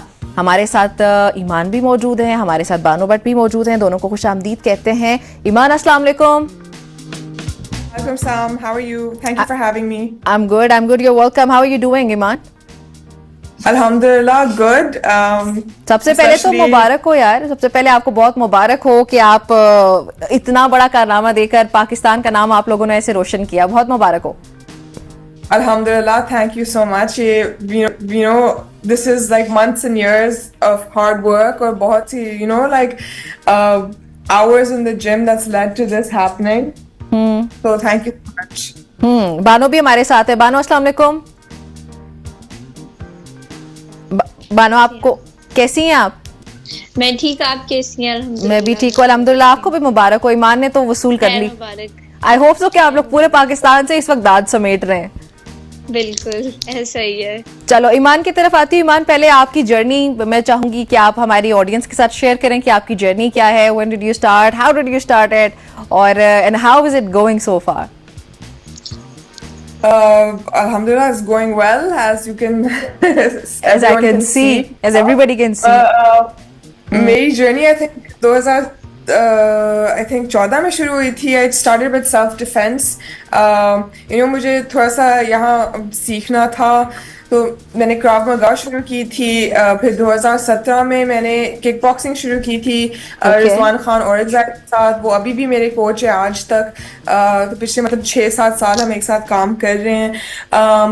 फिर आई थिंक 2021 में ARY वॉरियर्स एक प्रमोशन था, उन्होंने मुझे अप्रोच किया कि आपको MMA लड़ना है। अब मैंने कुछ MMA उस तरह से कुछ नहीं किया था, मगर हमने फाइट से पहले 1 महीना पहले हमने MMA शुरू किया था, और फिर मैं अल्हम्दुलिल्लाह जीत गई।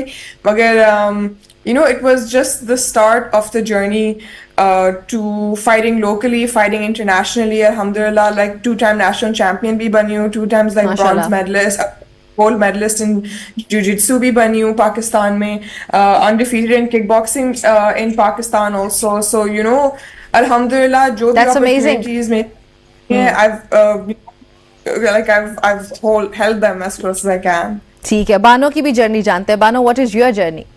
मैंने 2018 में स्टार्ट किया था सेल्फ डिफेंस में से, क्योंकि सेल्फ डिफेंस उस टाइम काफी सारे हादसा हो रहे थे बच्चों के साथ, तो मेरे पेरेंट्स ने स्टार्ट करवाया।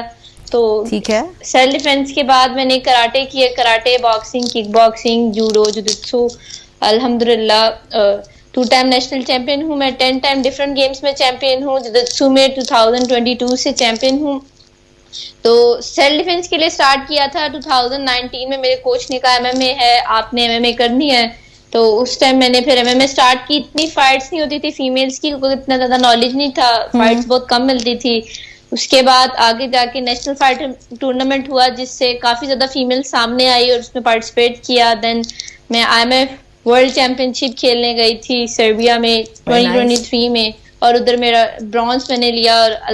और वापस आके फिर अब एशियन मैंने खेली है, जिससे मैं हारी थी वर्ल्ड में, उनसे मैंने फाइनल फाइट जीत के मैंने गोल्ड मेडल लिया एशियन चैंपियनशिप में, अल्हम्दुलिल्लाह। Very good, very nice, congratulations एक बार फिर से। अच्छा, Thank you. ईमान और बानो, आप लोग अभी एक साथ ही थे ना इस वाली फाइट में, जो करंट फाइट थी? आप जी। लोगों की कैटेगरीज आई थिंक मुख्तलिफ थी। जी बिल्कुल जी। वो क्या था ईमान? सो फाइटिंग में वेट क्लासेस होते हैं। सो जैसे 115 पाउंड्स, 125 पाउंड्स, 135 पाउंड, मतलब 10-10 पाउंड्स के गैप होते हैं। तो जब हम फाइट के दिन या फाइट से पहले ऐसे एक दिन पहले हमें वेट देना होता है। IMF में हमें फाइट की सुबह वेट देना पड़ता है। तो बानो की weight I think Bano 105 pound, yes, 105 pounds और मेरा Yeah. 125 pounds है, 56.7 kilos। तो हमारा Yes. मतलब How nice. pounds Weight का, difference है। weight अच्छा, बानो का 105 पाउंड और ईमान आपका क्या?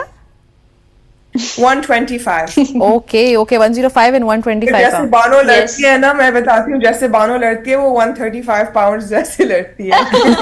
अच्छा, सही, ठीक हो गया। सो वैसे ईमान या बानो, पहले बानो की तरफ आती हूँ। अगर हम देखें तो ये आज भी कॉन्सेप्ट खासतौर पर लड़कियों के लिए बड़ा नया लगता है कि वो किसी फाइट का हिस्सा बन रही है, MMA फाइटर बन चुकी हैं, तो that's really new and amazing too. तो आपको क्या लगता है कि पाकिस्तान इसमें कितना पीछे है दीगर ममालिक के कंपैरिजन में? पाकिस्तान आज से 2 साल पहले पीछे था फीमेल्स, क्योंकि MMA में इतनी नहीं थी, लेकिन अब फीमेल्स आ रही हैं, लेकिन अभी उनको एक अच्छा फाइटर, एक अच्छे प्लेयर बनने में थोड़ा सा और टाइम लगेगा। और इंशाल्लाह आगे फिर हम बाकी कंट्रीज को भी टक्कर दें, क्योंकि फीमेल एथलीट्स बहुत ज्यादा आ रही हैं, लेकिन उनकी ना टेक्निक्स और नॉलेज अभी कम है, तो उनको उस चीज पे वर्क करना चाहिए। इंशाल्लाह पाकिस्तान से भी बहुत सारी फाइटर्स निकलेंगी फीमेल MMA की, इंशाल्लाह इंशाल्लाह। Iman, do you think the same, या आपको लगता है कि अभी बहुत सारी एफर्ट लगनी है हमारी ख्वातीन को बाहर निकल के आने में, और खासतौर पे ऐसे माहौल में, ऐसे मुल्क में जहां पे, मैं ये नहीं कह रही कि सब कोई खुदा न ख्वास्ता कोई सेफ्टी नहीं है, लेकिन मसाइल हैं, तो उनके हल के लिए? जी, आई कम्प्लीटली एग्री कि खवातीन मतलब 2 से 5 साल पहले कोई इवेंट्स ही नहीं थे। जब मैं 2017-18 में, मुझे 2 साल लगे एक फाइट, मेरा फर्स्ट फाइट ढूंढने में, because there were no females, कोई फीमेल्स जो लड़ना नहीं चाहती थी। फीमेल्स यूजुअली, अब अगर आप पाकिस्तान में देखती हैं, वो यूजुअली जैसे जुजित्सु में जाते हैं, क्योंकि उसके फेस पर नहीं पड़ता है ना, पंचेस नहीं बिल्कुल। पड़ते। लोग कहते हैं, लोग मुझसे भी पूछते हैं कि आपको फेसेस पे पंचेस कैसे पड़ सकते हैं, आपको दर्द नहीं लगती। मगर आदत हो जाती है ना। इट्स नॉट लाइक हम एक दूसरे को लाइक मार रहे हैं हर दिन, मगर हम इंटेलिजेंटली ट्रेनिंग करते हैं, हम स्किल्स पे, जैसे बिल्कुल। बानो कह, हम स्किल्स पर काम करते हैं, टेक्निक पर काम करते हैं, और जो कंपटीशन हम खेलते हैं वो बस एक बिल्कुल बहुत छोटा हिस्सा है of what we do all year round. Exactly बिल्कुल। ऐसे ही है। अच्छा, आप लोगों की वैसे अनीका से मुलाकात हुई, अनीका करीम से? हाँ जी, 1-2 दफा मुलाकात हुई है। वो अभी फेयरटैक्स थाईलैंड में रहती हैं। अच्छा अच्छा, वो भी हाँ जी। वो हमारे शो पे अक्सर आती रही। वो क्या कर रही हैं बिल्कुल। आजकल? उनका क्या मामला चल रहा है? हाँ, नो, अभी तक तो अभी उनकी फाइट न्यूज नहीं मिली कोई। हाँ हाँ। आगे आ रही है उनकी फाइट्स, तो अभी तो फिलहाल तो वो पाकिस्तान वापस आई हुई हैं।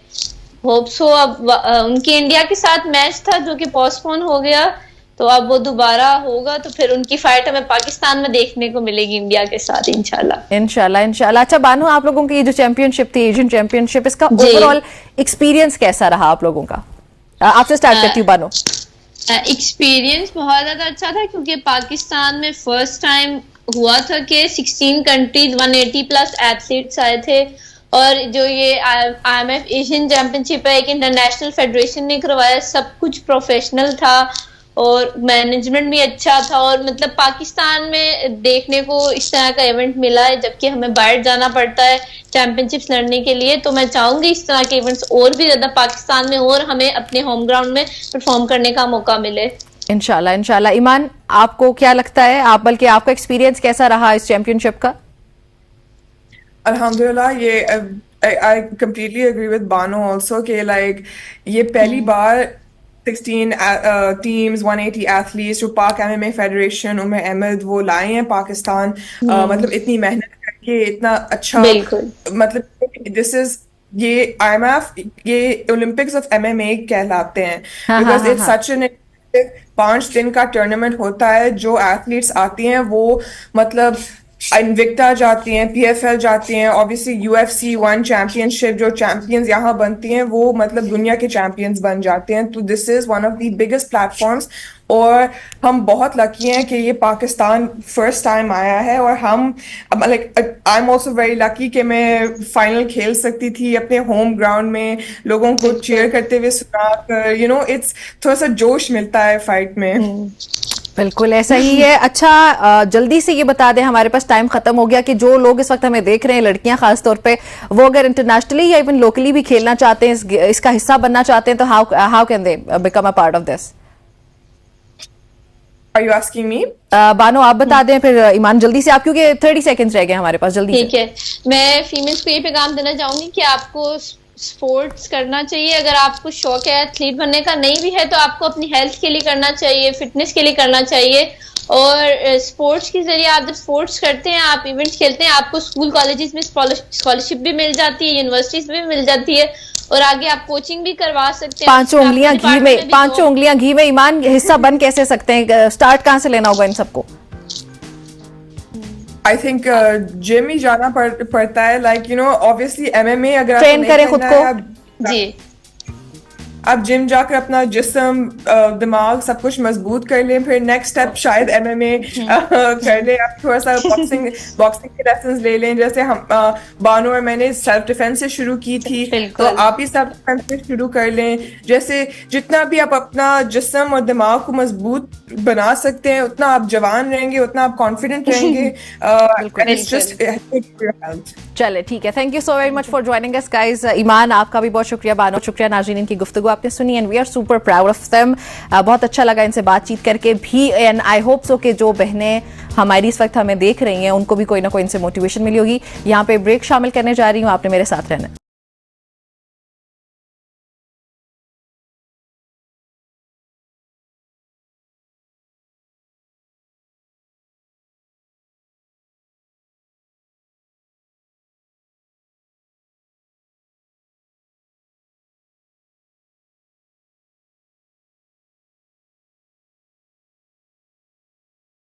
Welcome back everybody. एक बार फिर से खुशामदीद सुबह की सोच में। आज के मुश्किल हालात में हमारी कौम की सेहत सबसे अहम मसला है और अपने प्रोग्राम में अक्सर मैं इस बात का जिक्र करती हूँ कि अगर मुझे थोड़ी सी भी अथॉरिटी मिले तो पाकिस्तान में सबसे पहले कुछ एजुकेशनल रिफॉर्म्स करूंगी मैं, फिर उसके बाद हेल्थ रिफॉर्म्स की तरफ जाऊंगी। यानी कि ये दो बहुत बड़े मसाइल मुझे पर्सनली भी लगते हैं। आई एम श्योर कि जो लोग इस वक्त मुझे देख रहे हैं आप सबको भी यही लगता होगा। अब अगर पंजाब गवर्नमेंट की खासतौर में बात करूं, पंजाब पाकिस्तान का the most populated province consider किया जाता है। यहाँ पे बहुत बड़ी आबादी है, इसकी गवर्नमेंट बड़ी स्ट्रांग होती है हमेशा पंजाब की। बल्कि ये कहा जाता है कि जिसने पंजाब जीत लिया उसने पाकिस्तान जीत लिया। तो हुकूमत की स्ट्रेंथ के हवाले से बात कर रही हूं। तो पंजाब की अगर बात करें तो हालिया महीनों में मुख्तलिफ बीमारियों में बड़ी एक खतरनाक हद तक इजाफा देखने में आया। डेंगू हो गया, इसमें मलेरिया, इस तरह के खसरा, दीगर कुछ ऐसी वबाई अमराज भी हैं जो कि हमें रोजाना बढ़ती हुई दिखाई देती हैं। और इससे हमारा जो स्ट्रक्चर है ना सेहत से रिलेटेड, वो हमें बड़ा दबाव में भी नजर आता है और उसकी हमें फेलियर्स भी नजर आती हैं कि यार कितने मसाइल हैं इसमें। अब हॉस्पिटल्स में मरीजों की तादाद में इजाफा हुआ, तिब्बी सहूलियात की किल्लत नजर आई, अवाम में बढ़ती हुई बेचैनी ने सूरत हाल को मजीद संगीन बना दिया। पिछले कुछ महीनों से पाकिस्तान के सूबे पंजाब के मुख्तलिफ शहरों में पहले खसरा की वबा की खबरें, बल्कि हम अब सुबह की सोच में इसको कवर भी करते रहे। महकमा सेहत पंजाब के जारी करदा आदाद शुमार के मुताबिक 2024 में अब तक पंजाब भर में खसरा के 13,000 से ज्यादा केसेस रिपोर्ट हो चुके हैं, जबकि 31 अमवात भी इससे हुई। अब इन चैलेंजेस का सामना करते हुए हमारी हुकूमत क्या इकदाम कर रही है, यहाँ पे सबसे इंपॉर्टेंट क्वेश्चन ये। इस सेगमेंट को डिजाइन करने का मकसद ये है कि सवाल का जवाब जान सकें। क्या हमारे सेहत इदारे इस बहरान से निपटने के लिए तैयार हैं? ये दूसरा अहम सवाल है। इन तमाम तर सवालात के जवाब देने के लिए आज हमारे साथ पंजाब के साबिक वजीर बराए प्राइमरी और सेकेंडरी हेल्थ केयर मौजूद हैं, जो हमें हुकूमती हिकमत अमली और मौजूदा हालात पर तफसील से आगाह करेंगे। डॉक्टर जमाल नासिर साहब हमारे साथ मौजूद हैं। अस्सलाम वालेकुम। वालेकुम अस्सलाम। कैसे हैं आप? अल्लाह का शुक्र, बिल्कुल। अच्छा, सबसे पहला सवाल, क्योंकि आपने पॉपुलेशन मिनिस्ट्री को भी संभाला अभी 13 महीने के लिए, बिल्कुल अभी खत्म हुई वो, तो मेरा पहला सवाल ये कि पॉपुलेशन कंट्रोल का तो कोई कॉन्सेप्ट ही नहीं है हमारे मुल्क में। क्या कर रही है हमारी हुकूमत? क्यों आबादी इस तरह से तेजी से बढ़ती चली जा रही है जहां पे हमारे पास रिसोर्सेज तो है ही नहीं? बिल्कुल आपने सही फरमाया कि बदकिस्मती से कोई हुकूमत 75 साल में ऐसी नहीं आई जिसने पॉपुलेशन के ऊपर तवज्जो दी है। पॉपुलेशन में अमूमन उस वजीर को लगाया जाता है जो वजीर बिल्कुल फारिग होता है या किसी को वैसे मिनिस्ट्री में खुश करना होता है, चाहे वो फेडरल लेवल पे हो या पंजाब लेवल पे हो। तो बाकी खुशकिस्मती से पहली मर्तबा हमारे मोहसिन नकवी साहब ने मुझे बुलाया और कहा कि यार ये पॉपुलेशन जो है ना आने वाले दौर में एक बहुत बड़ी प्रॉब्लम होगी, तो आप इसको संभालें। खैर हमने बहुत कुछ काम किया, वो एक अलग इशू है, लेकिन हमारी कोई हुकूमत इस पे सीरियस नहीं है। हम इस पे तो लगे हैं कि माशियात को बढ़ा दें, डॉलर को ये कर दें वो कर दें, लेकिन असल हमारा एटम बम, मैंने लफ्ज यूज किया इसका, आर्टिकल भी लिखा, बिल्कुल आर्टिकल लिखा है इस पे कि मईशत जो है ना वो जब तक ठीक नहीं होगी, जब तक पॉपुलेशन कंट्रोल नहीं होगी, सेहत नहीं ठीक होगी, एजुकेशन, हर चीज इस पे डिपेंड कर रही है। लेकिन बदकिस्मती से आपकी 75 साल में एक भी हुकूमत ने सीरियसली नहीं लिया इस इशू को। उनके और बड़े इशू होते हैं, जब वो आते हैं वो कहते हैं हमने अपनी, सिर्फ उनका एक ही मकसद होता है कि हमने अपनी हुकूमत को कैसे एक्सटेंड करना है और अगली बारी कैसे आना है। तो जब तक ये सोच नहीं तब्दील होगी ना, तब तक हमारे मसाइल बढ़ते चलेंगे। अच्छा नाजरीन, आपके लिए मैं बताती चलूं कि हम आपकी कॉल्स भी रिसीव कर रहे हैं। मैं चाहती हूं कि साबिक मिनिस्टर साहब से आप खुद सवाल करके पूछें, जो आपके मसाइल हैं या आपके दिल की बात है वो इनसे शेयर करें और ये आपको जरूर जवाब देंगे। नंबर बताती चलूं, you can call us at 051-890-1008 और दूसरा हमारा नंबर है 051-2624-946। कॉल्स करके आप अपने सवाल पूछ सकते हैं। अच्छा सर, ये भी बताएं कि हमारे यहाँ एक पॉपुलेशन की तो चले बात हो गई, दूसरे हमारी सेहत का निजाम बहुत बुरा है। अभी पंजाब की सूरत हाल आप देखें कि मुख्तलिफ बीमारियां सामने आ रही हैं और बारिश होती है और हॉस्पिटल्स में पानी भर जाता है, डॉक्टर्स हर दूसरे रोज हड़ताल पे होते हैं। बिल्कुल आपने ये भी सही कहा, 13 महीने में हमने माशाल्लाह जितना काम किया ना तो वो नजर आया हमारा 13 महीने में। अच्छा, हमने तकरीबन उन दिनों में कोई आपके 30 अस्पतालों को जो टीचिंग थे उनको अपग्रेड किया, 100 के करीब जो तहसील और डिस्ट्रिक्ट हेडक्वार्टर हॉस्पिटल थे उनको अपग्रेड किया। मैं आपको एक मज़े की बात बताऊं कि मैं वाहिद मिनिस्टर था जो ये कहा करता था कि पैसे का कोई मसला नहीं है, हमें काम बताएं। एक तो ये जो आपके ये लॉलीपॉप दिया जाता है ना, जब काम ना करना हो कि जी पैसों का मसला है, फंड का मसला है, खुदा गवाह नियतों के मसले हैं, पैसों के मसले है ही नहीं है। फिर दो चीज़ें और हैं हमारे मुल्क में ना, ये जो डेंगी है मैं इसको पॉलिटिकल बीमारी कहता हूँ, it is a political disease. इसको एक ड्रामा लगाया हुआ है, मैंने अपनी मिनिस्ट्री में भी इस पर कहा था कि टाइम ज़ाया मत करें। उसकी वजह यह है कि इससे बड़ी बड़ी बीमारियां आप देखें ना, डेंगू में हर साल सिर्फ कितने लोग मर जाते हैं, अगर 100 उसके मुकाबले में अगर आप देखें कि जो हमारे नौज़ायदा बच्चे हैं वो 2.5 लाख हर साल नमूनिया और डायरिया से, कभी किसी ने उस पर सीरियसली काम ही नहीं किया। ऐसे ही है। हमारे यहाँ तकरीबन 1 लाख औरतें जो हैं वो ज़चकी के दौरान फौत हो जाती हैं। कभी हमने आपने अभी मिसाल दी कि ये जो था खसरे की, जिसमें कितने बच्चे आपने बताया कि फौत हो गए। बहुत बड़ी तादाद में ना, नहीं, कोई इतनी बड़ी तादाद नहीं है ना, यही तो मैं आ रहा हूँ चीज़ों पे। जी, जी। जो असल मसाइल हैं आपके मुल्क में 3.25 करोड़ लोगों को हेपेटाइटिस बी और सी और में लाखों लोग हर साल उसमें कैंसर से मर रहे हैं। अवेयरनेस भी नहीं मैं है। वही आ रहा हूँ ना कि हमने ना अपना फोकस गलत कर लिया है। हमने उन भी आप 2.5 लाख की क्यों नहीं बात करते ना? देखिए जो 2.5 लाख बच्चा मर रहा है नमूनिया और डायरिया से, कभी आपने किसी जगह बात की, किसी हुकूमत ने बात की? वो जब डेंगी खुदा के वास्ते डेंगी को क्लोज करें, आप खसरे को क्लोज करें। आप जाएं नमूनिया पे, डायरिया पे, बच्चों की बीमारियों पे, पोलियो पे। हम दुनिया का वो मुल्क हैं जहाँ पोलियो अभी तक निकाल रहा, शर्मिंदा होती है। अफगानिस्तान ने भी हल कर लिया मसला। हम उन चीज़ों को फोकस नहीं करते, हमारी फोकस ये होते हैं। हमने असल में मसला यही है ना, जब हुकूमतें आती हैं हम कहते हैं इस बंदे को खुश करना है, इसको सेहत का महकमा दे दो। हमारा ये टारगेट नहीं होता कि हम किस बंदे को किस जगह पे ला रहे हैं।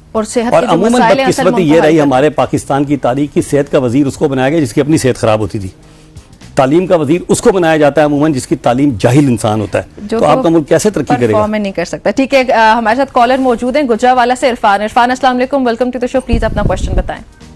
जी वालेकुम सलाम जी। मैं एक डॉक्टर जमाल साहब से पहले तो मैं सलाम अर्ज करना चाह रहा हूँ। उसके बाद मेरा इनसे क्वेश्चन ये है कि जो जितने भी DHQ या जितने भी हॉस्पिटल हैं सब में ये आर्थोपैडिक सर्जन तो अवेलेबल हैं। आर्थोपैडिक सर्जन का काम होता है ऑपरेशन करना, सर मुझसे बेहतर जानते हैं। लेकिन जो पेशेंट हैं आर्थोराइट्स के, उनको चाहिए होती है इनकी रेमाटोलॉजिस्ट की ट्रीटमेंट, वो अवेलेबल नहीं है। इस पर थोड़ी सी प्लीज रोशनी डाल दें। थैंक यू जी, बहुत शुक्रिया। देखिए पहला सवाल तो उन्होंने सही किया कि हमने एक नया डिस्ट्रिक्ट हेडक्वार्टर अस्पताल में सर्जन मौजूद होते, लेकिन ये बात इनकी सही थी कि जब हम गए तो ऑपरेशन इसलिए नहीं ज़्यादातर हो पाते थे कि एनेस्थीसिया के डॉक्टर बहुत शॉर्ट हैं इस मुल्क में।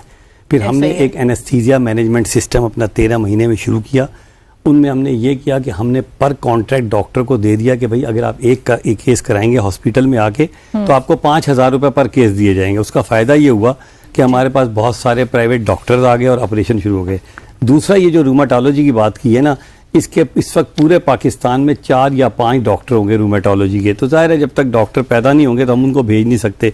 लेकिन जूं अब इंशाल्लाह ताला हमने एक नया सिस्टम शुरू किया कि डिस्ट्रिक्ट हेडक्वार्टर हॉस्पिटल के ऊपर कॉलेज ऑफ फिजिशियन और सर्जन के साथ मिलकर पहली बारी 75 साल में हमने अपने दौर में तकरीबन 7 डिस्ट्रिक्ट हेडक्वार्टर को टीचिंग हॉस्पिटल के साथ डिक्लेयर करवा दिया और वहाँ पोस्ट ग्रेजुएशन होनी शुरू हो गई है।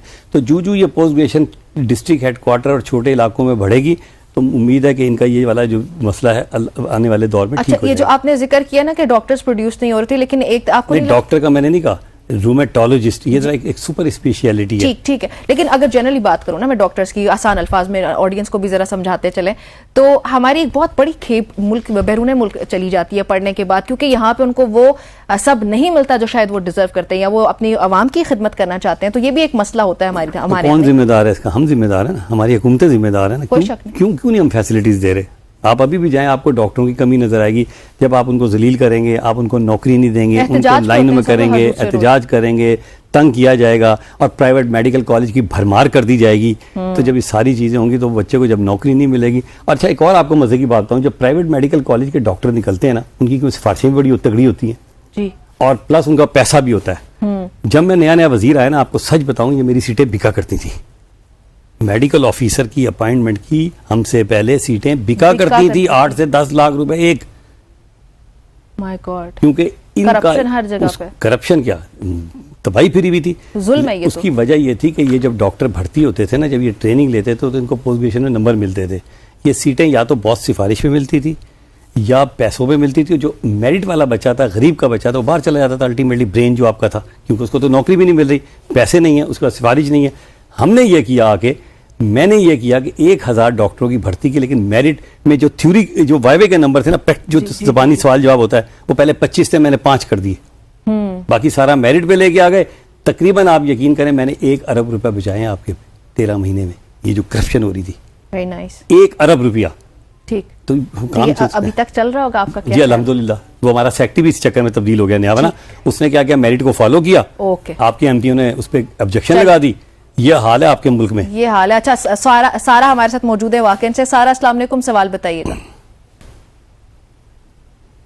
सर आपको मेरी आवाज आ रही है? जी वालेकुम अस्सलाम। जी मैम, मुझे बिल्कुल आपकी आवाज आ रही है। चलें सवाल पूछ लीजिएगा प्लीज। सर मेरा डॉक्टर साहब से ये सवाल है कि ऑटिज्म और ADHD से रिलेटेड जो बच्चे हैं सर, उनका ट्रीटमेंट क्या पॉसिबल है? मैं समझा नहीं सवाल। आजकल ये सर आपको सवाल रिपीट करना पड़ेगा। ऑटिज्म बोला आपने और साथ ADHD। जी मैम, ADHD। ठीक, रिपीट कर दें सवाल। हाँ ठीक है, मैं समझ गया। अच्छा, ऑटिज्म और ADHD से रिलेटेड जो प्रॉब्लम है, जो प्रॉब्लम के बच्चे हैं, उनका ट्रीटमेंट बता दें, क्योंकि मैम आजकल के डॉक्टर्स को अभी इन चीज के बारे में नो हाउ ही नहीं है और पेरेंट्स का पैसा और टाइम दोनों बर्बाद हो रहा है। ओके, थैंक यू सारा। दुरुस्त फरमाया, इसमें पेरेंट का पैसा नहीं बर्बाद और पेरेंट खुद भी जिम्मेदार हैं इसके। अच्छा, वो हर वक्त बच्चों को बिठा के, आप देखें ना, बच्चों को बिठा के टीवी के ऊपर खुद मसरूफ़ हो जाती हैं माएँ, काम कर रही होती हैं सारा दिन, बच्चे जो है वो टीवी देख रहे होते हैं, मोबाइल को इस्तेमाल कर रहे होते हैं। तो ये बात दुरुस्त है कि हमारे यहाँ ऑटिज़म और ADHD इस पर बहुत कमी है, लेकिन अल्हम्दुलिल्लाह हमने पिछले दौर में अपनी गवर्नमेंट में लाहौर में और पिंडी में भी ये ऑटिज़म सेंटर शुरू किए हैं, लेकिन इस पर काम करने की बहुत सख्त ज़रूरत है। बिल्कुल सही सवाल है इनका, हाँ, बिल्कुल ना होने के बराबर है। ट्रीटमेंट मैंने बताया ना कि ट्रीटमेंट यही है कि ऑटिज़म सेंटर होने चाहिए और माँ बाप को बच्चों को टाइम देना चाहिए। इसका सिंपल सा जवाब है, क्योंकि होता यह है कि माएँ ना, आजकल की माएँ क्या करती हैं, बच्चों को मोबाइल पकड़ा देती हैं, टीवी लगा देती हैं, अपने काम कर रही होती हैं, वो समझती हैं बच्चे खुश हो रहे हैं, लेकिन ये बीमारी उनमें आस्ता आस्ता जो ना बढ़ती चली जाती है और पता ही नहीं चलता। और जहाँ तक ट्रीटमेंट का, ये बात भी सही है, हमारे यहाँ अनफॉर्चुनेटली बहुत कमी है इसके सेंटर्स की।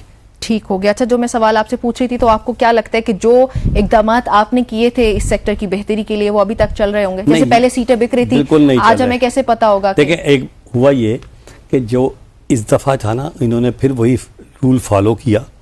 अनफॉर्चुनेटली जो आपके सियासतदान हैं वो क्योंकि मेरिट को पसंद नहीं करते, अच्छा, और क्योंकि उनकी मर्जी से अपॉइंटमेंट नहीं हुई, तो जो हमारे एक सेक्रेटरी मेरे साथ अली जान साहब काम करते थे, उनको इस बात पे हटा दिया गया कि उन्होंने किसी की नहीं सुनी और मेरिट को फॉलो किया। तो ये जो मेरिट के दावे हैं ना, ये सारे धरे के धरे रह गए। बात ये है कि चीज़ें हो सकती हैं, लेकिन जब अब अनफॉर्चुनेटली प्रॉब्लम क्या है, जब पॉलिटिकल गवर्नमेंट्स आती हैं ना, उनके लोगों की उन पे इतना प्रेशर होता है पॉलिटिकल लोगों पे अपने काम कराने के लिए, वो मेरिट की धज्जियां उड़ा देते हैं। उनकी मजबूरियां भी होती हैं, कभी एक MNA आता है, कभी एक MP आता है, कभी कोई बंदा आता है, कोई जिन्ने आता है, मैंने आपको 1000 वोट दिए हैं, मेरिट नहीं है ना, तो जब वो सारा फॉलो करते हैं तो वो चीजें सारी डिस्टर्ब हो जाती हैं। मेरिट नहीं है, हमारे ऊपर ऐसा कोई प्रेशर नहीं था ना, हमें लकीली हमारे ऊपर कोई प्रेशर नहीं था, सिवाय हमारे ऊपर एक बॉस मोहसिन नकवी साहब थे, हाँ जी, जो बहुत अच्छा काम करवा रहे थे। हमें कोई उन्होंने कहा था हमें कोई पॉलिटिकल प्रेशर नहीं बर्दाश्त, आपने लिफ्ट ही नहीं करानी इस बात। चलें जी, एक कॉलर है हमारे साथ कराची से, रियाज। अस्सलाम वालेकुम। वालेकुम अस्सलाम, रियाज खान बोल रहा हूँ, महाराज कॉलोनी कराची से। सर जी सर, सवाल पूछिएगा। सर सवाल ये है कि क्या ऐसा नहीं हो सकता कि साहब, हम लोग जो यहाँ टीवी के स्क्रीन पे भी आ रहे हैं, धूप में मई जून या सर्दियों के मौसम में लाइनों में खड़े हो जाते हैं लोग, और ज्यादातर सरकारी हॉस्पिटल में, तो क्या सरकारी हॉस्पिटल में आप या फिर आपके चैनल के तवज्जो से जो मिनिस्ट्री है उस तक ये मेरी आवाज ले जाए कि लोग जो है वो ऑनलाइन अपना नंबर ले लिया करें जाके, जिससे ये फायदा होगा, एक तो रश नहीं होगा, उसके बाद काउंटर जो है इमरजेंसी के लिए वो एक अलग सा काउंटर हो, बस वहां पे सिर्फ इमरजेंसी वो आदमी आए जो बिल्कुल बेड पे हो या बिल्कुल डेथ पॉइंट पे हो। इसके अलावा जो है जिसने आना है वो पहले अपना अपॉइंटमेंट ले। अब आप देखें ना, आपके चैनल पे जो है सामने पूरे धूप में लोग खड़े हैं, इसमें एज वाइज भी हैं, बूढ़े भी हैं, बुजुर्ग भी हैं, बच्चे भी हैं, लेडीज भी हैं। तो ये ऐसा होना चाहिए कि सिस्टम आपकी बात जब भी हो, जो या मेरी आपके चैनल के तौर से जो लोग सुन रहे हैं, जो हल्का बात कर सकते हैं, तो वो इसको ऑनलाइन सिस्टम उनकी आसानी हो जाएगी अगर सिस्टम को ऑनलाइन कर दिया जाए। रियाज साहब, आपका पॉइंट आ गया। ये भी माशाल्लाह हमारी 13 महीने की गवर्नमेंट में ना हमने इस पे काम किया था, और हमारा एक डिपार्टमेंट था हिजडू, और हमने इस पे पूरे पंजाब के जितने भी even basic health unit, rural health centre, tehsil headquarter hospital, और इवन सबको हमने डिजिटलाइज कर दिया था। जो पेशेंट आता था वो हमारे पास रजिस्टर हो रहा था और सारा कंप्यूटर पे हमने शिफ्ट कर दिया था। डॉक्टरों की हाजिरी और नर्सिस की हाजिरी और पैरामेडिक्स की बायोमेट्रिक पे कर दी थी, और ये अगले दौर में हम यही करते जा रहे थे। हमें 13 महीने में ज़ाहिर हमने एक हद तक ही काम करना था ना, हमने ये सारा सिस्टम बेसिक मॉडल तैयार कर दिया है। और ये बात दुरुस्त है कि अगर घर बैठ के भी पेशेंट कोई नंबर लेना चाहे तो it is a good idea, और ये हम करने जा रहे थे। ज़ाहिर हमें फिर उसके बाद हाथ बांध दिए। मिसाल के तौर पे हमने होली फैमिली को ना जनवरी के एंड तक 90% ऑपरेशनल करा दिया, और हमें अगर 1 महीना मिल जाता तो हम इसको 100% कर देते, लेकिन बदकिस्मती से हम चले गए और आज तक होली फैमिली अभी तक मुकम्मल नहीं हो सका, बहुत जो हमने कर देना था। तो हम तो अपना काम कोशिश कर रहे थे, अब अगलों का काम है ना कि उनको चलाएं। चलें जी, बहुत शुक्रिया आपका। लेकिन ये अच्छी तजवीज़ है, अच्छी तजवीज़ आज है, अच्छी तजवीज़ें आ रही हैं आपकी। हाँ, जैसे ये रियाज साहब ने बड़ी अच्छी तजवीज़ दी है कि सरकारी अस्पतालों के बाहर घंटा घंटा बहुत लंबी कतारें लगी होती हैं, तो उसके हल के लिए हुकूमत को चाहिए कि कंप्यूटराइज निज़ाम को करे ताकि ऑनलाइन। अच्छा, ब्रेक है ना अभी जी, एक छोटी सी बात है, जरूर हमने उसका ना सारों को शेड सिस्टम शुरू कर दिए थे, ये भी ताकि लोग बेचारे धूप में खराब ना हो, कम से कम ना हो। लेकिन ऑनलाइन अगर ये सिस्टम हो जाता है, हुकूमत इस पर अगर काम करती है, तो ये बड़ी अच्छी सजेशन है रियाज साहब ने जो दी, कराची से हमें उन्होंने ज्वाइन किया था। यहाँ पे शामिल करने लगी एक ब्रेक, डॉक्टर साहब हमारे साथ ही मौजूद है। आप सब अपनी सजेशंस और अपने कोई क्वेश्चंस अगर हैं तो वो हमें कॉल करके पूछ सकते हैं।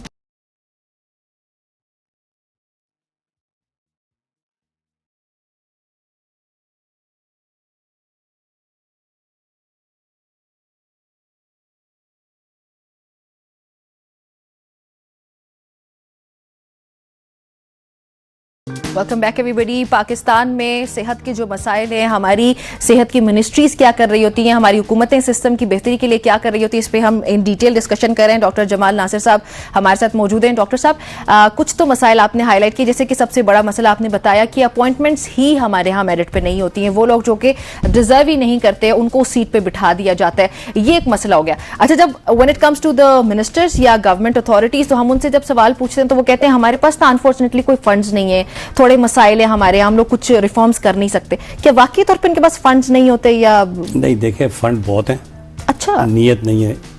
दूसरा प्रॉब्लम ये होता है, जब मैं पहली बारी वजीर बना तो मुझे एक जानने वाले का फ़ोन आया कि यार डॉक्टर साहब, मेरे ना कुछ 47 करोड़ रुपए फंसे हुए हैं। ये मैं आपको बात बता रहा हूँ फरवरी 2023 की, और 47 करोड़ रुपए जो थे वो जेलों का सामान आके 1.5 साल से वो बता रहा था शख्स कि मेरा 1.5 साल से सामान कोट लखपत जेल के अंदर पड़ा हुआ है। मैंने कहा मसला क्या है? कहना मसला ये है कि एक कमेटी बनी हुई है, और वो कमेटी जो है वो उसने जब अस्पतालों का ये सामान जेलों में पहुंचेगा तो मेरे पैसे मिलेंगे, और वो ना कमेटी बन रही है। होता ही है कि जब वो कमेटी हेल्थ वाले बनाते थे तो जेल वाले ये कहते थे हमारे भी 4 बंदे डालें। वो 4 बंदे क्यों डालें? ताकि हम उसमें माल खाएं। मैंने अपने चीफ मिनिस्टर को पहले दिन जब आके बताया कि सर ये मसला हो रहा है, जो आज के हिसाब से 2.5 अरब का सामान है वो जो ज़ाया जा रहा था, वो मेरे चीफ मिनिस्टर तो बहुत ग्रेट आदमी थे, उन्होंने अगले दिन ही उन्होंने ऑर्डर पास किया और 1 हफ्ते में वो सामान डिलीवर हो गया। यकीन करें, मशीनें हैं, किटें हैं, लेबॉर्ट्री है, और अब ये होली फैमिली क्यों डिले हो रहा है? हाँ जी, सिर्फ इसलिए कि जब हम थे हमारा इंटरेस्ट ये होता था कि यार पैसा आ रहा है आगे तकसीम कर दो। अब आपको मैं इससे क्या बताऊं कि अब आता है पैसा तो अब ये चक्कर पड़ जाता है कि हमें कितने दिए जाएंगे, साफ सी बात है। सीधी तो करप्शन। हमारे सारे जो डेवलपमेंट फंड थे वो इसलिए रुक गए सारे काम कि वो अब उनके दरमियान बार्गेनिंग। तो बात ये कि 100 रुपए की चीज जो होती है उसमें 50 रुपए कम फंड्स की कोई कमी नहीं होती है, हमारी हुकूमतों के पास खुला डुला पैसा होता है, वो सिर्फ लगता नहीं है बदनीयती की वजह से। चैनल पे बैठ के सरेआम ये बात कर रहा हूँ। सर, आप मिनिस्टर हैं, आप सिस्टम के अंदर है, आप तो बेहतर कह सकते हैं, और बड़ा अफसोस हुआ मुझे ये सुन के कि हमारे यहाँ हमारे निज़ाम में ये होता है। खैर, सगीर साहब हमारे साथ मौजूद है इस्लामाबाद से। सगीर साहब, अस्सलाम वालेकुम, अपना सवाल बताइएगा। अस्सलाम वालेकुम सर। वालेकुम अस्सलाम सर, मैं सगीर बात कर रहा हूँ। 86-87 में रावलपिंडी जनरल हॉस्पिटल में हम लोग इकट्ठे काम कर चुके हैं। ठीक सर, आपसे ये रिक्वेस्ट करनी थी, ऑटिज्म का एक बच्ची ने कॉल की थी अभी, तो उस पे मेरे पास मेरा बेटा है, मेरी बहू है, ऑटिज्म पे है, लेकिन जॉब नहीं है। एक दूसरी चीज सर आपसे रिक्वेस्ट ये करनी थी कि ये क्यूर को नूर मिल और ये जो 26 नंबर का एरिया है, वहां पे हमें आप अगर चक्कर लगाएं ना, आप इस इलाके से है ना वाकिफ, यहाँ पे कोई भी छोटा मोटा भी हॉस्पिटल नहीं है। तो आपसे ये रिक्वेस्ट करनी थी, काइंडली जरा इन दोनों पे। अब आप एक तो ये दुआ करें कि मुझे दोबारा मिनिस्ट्री मिल जाए। मैं वादा करता हूँ आपसे कि आपके कोहिनूर में इंशाल्लाह ताला जरूर बनाएंगे, नंबर 1। दूसरा, ये बात दुरुस्त है कि ऑटिज्म, देखे ना, ये काम तो अब गवर्नमेंट का है, हम तो 13 महीने में इतने और कामों में फंसे रहे। लेकिन आपकी बात दुरुस्त है, एक कोटा है जो डिसेबल्ड कोटा कहलाता है। बदकिस्मती से किसी भी हुकूमत ने उस डिसेबल्ड कोटा, क्योंकि हमारी इंटरिम गवर्नमेंट में हमें जॉब देने की इजाज़त नहीं थी, डॉक्टर्स का तो एक मजबूरी थी ना कि उन्हें डॉक्टर ज़रूरत थी, हमें ये इजाज़त नहीं होती इंटरिम गवर्नमेंट को लोगों को नौकरियाँ दें। लेकिन एक कोटा है, 4% शायद है वो कोटा, वो हुकूमतों का काम है कि सख्ती से पाबंदी करवाएं। अगर वो 4% कोटा देना शुरू कर दिया जाए तो उम्मीद है कि ये जिस तरह आपने कहा है कि बच्चों को नौकरी, बहुत सारी नौकरी क्रिएट हो जाएंगी, लेकिन अलमिया ये है कि इस मुल्क में बनिस्बत इसके कि जॉब बेरोज़गारी बढ़ रही है, उल्टी जॉब्स को ख़त्म किया जा रहा है। पिछले दिनों में पढ़ा था कि 1.5 लाख नौकरियों को ख़त्म किया जा रहा है। और भाई लोग अपने लोगों को जॉब देते हैं, आप 1.5 लाख नौकरी के पैसे भी पड़े हुए हैं, और हमारा जो हुकूमतें हैं वो 1.5 लाख जो है ना लोगों को बेरोज़गार करने जा रही हैं। ये तो बहुत ही ज़्यादा अफसोसनाक है। अच्छा, टीवी पे चल रही है, सारा कुछ हो रहा है, ये सब कुछ हम देख रहे हैं। अच्छा, बहुत सारी अमराज का मैंने जिक्र किया था, खासतौर पे पंजाब में अभी डेंगी आने लगा है। डेंगी के बहुत सारे केसेस हम रिपोर्ट होते देखते हैं, खुदा न खास्ता हम बात होते देखते हैं। तो पिछले साल भी बड़े मसाइल हमने देखे डेंगी के। मैंने आपसे कहा था खुदा के वास्ते डेंगी को डिस्कस करना भी छोड़ दें अब। अच्छा, it is a political disease. Political disease मैं इसलिए कहता हूँ कि ये ना हमारे किसी भी हुक्मरान ने खुद में शुरू की थी जब डेंगी पहली बार आया था। हाँ। लेकिन ना डेंगी में 50 से 100 बंदा मर रहा है। मैं बार बार आपसे जो कह रहा हूँ, अरबों डॉलर इस पे खर्च करते हैं हर साल, और अमवात की तादाद मैंने आपसे अर्ज की कि अगर इसकी जगह हम वो जो 2.5 लाख बच्चे हर साल नमूनिया और डायरिया से मर रहे हैं, कभी उसमें भी हमने कोई हंगामी हालात पे कोई इस तरह का ऐलान किया कि नहीं भाई हमने फाइट करनी है, ये जो 2.5 लाख बच्चा मरा है, ये सारा पैसा जो है ना आपका डेंगी, इसमें भी बदनीयती नजर आती है। जी बिल्कुल बात नहीं, क्या यकीन करें, जब मैं गया, मैं आपको साफ बताऊं, नंबर 2 किस्म के केमिकल रिएजेंट खरीदे जा रहे थे, डेंगी वर्कर भर्ती किए जाते हैं, डेंगी वर्कर सारे सिफारिशों पे भर्ती होते हैं। वो या कि इसने इतनी लिस्ट दे दी, इतनी ली, फिर वो इलेक्शनों में उनके लिए काम कर रहे होते हैं। कोई ज़रूरत नहीं है डेंगी को, मैं तो कहता हूँ बंद करो, अगर 100 नहीं तो 200 बंदा बनेगा, लेकिन वो जो 2.5 लाख बच्चा उसकी कोई बात ही नहीं कर रहा। जो पोलियो आपके मुल्क में फैल रहा है उसकी कोई बात ही नहीं कर रहा। जो हेपेटाइटिस, आपको पता है आपके मुल्क में 2.25 करोड़ लोग गुर्दे की बीमारी में मुब्तला है। आप देखिए 4 लाख बंदा हार्ट अटैक से मर जाता है बगैर दवाई के, उनका कोई जिक्र नहीं होता इस वक्त पूरे मुल्क में।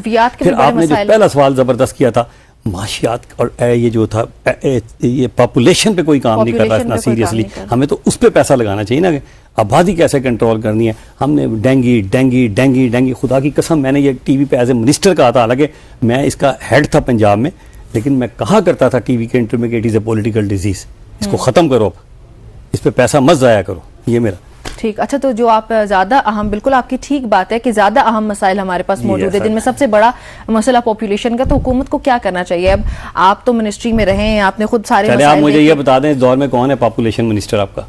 पॉपुलेशन मिनिस्टर का जिस हुकूमत का ये हाल हो, सलमान रफीक साहब तो उसके कोई नहीं है, कोई नहीं है। जिस मुल्क की हुकूमत का ये हाल हो, किसी भी हुकूमत का, पॉपुलेशन को लिफ्ट ही नहीं है ना।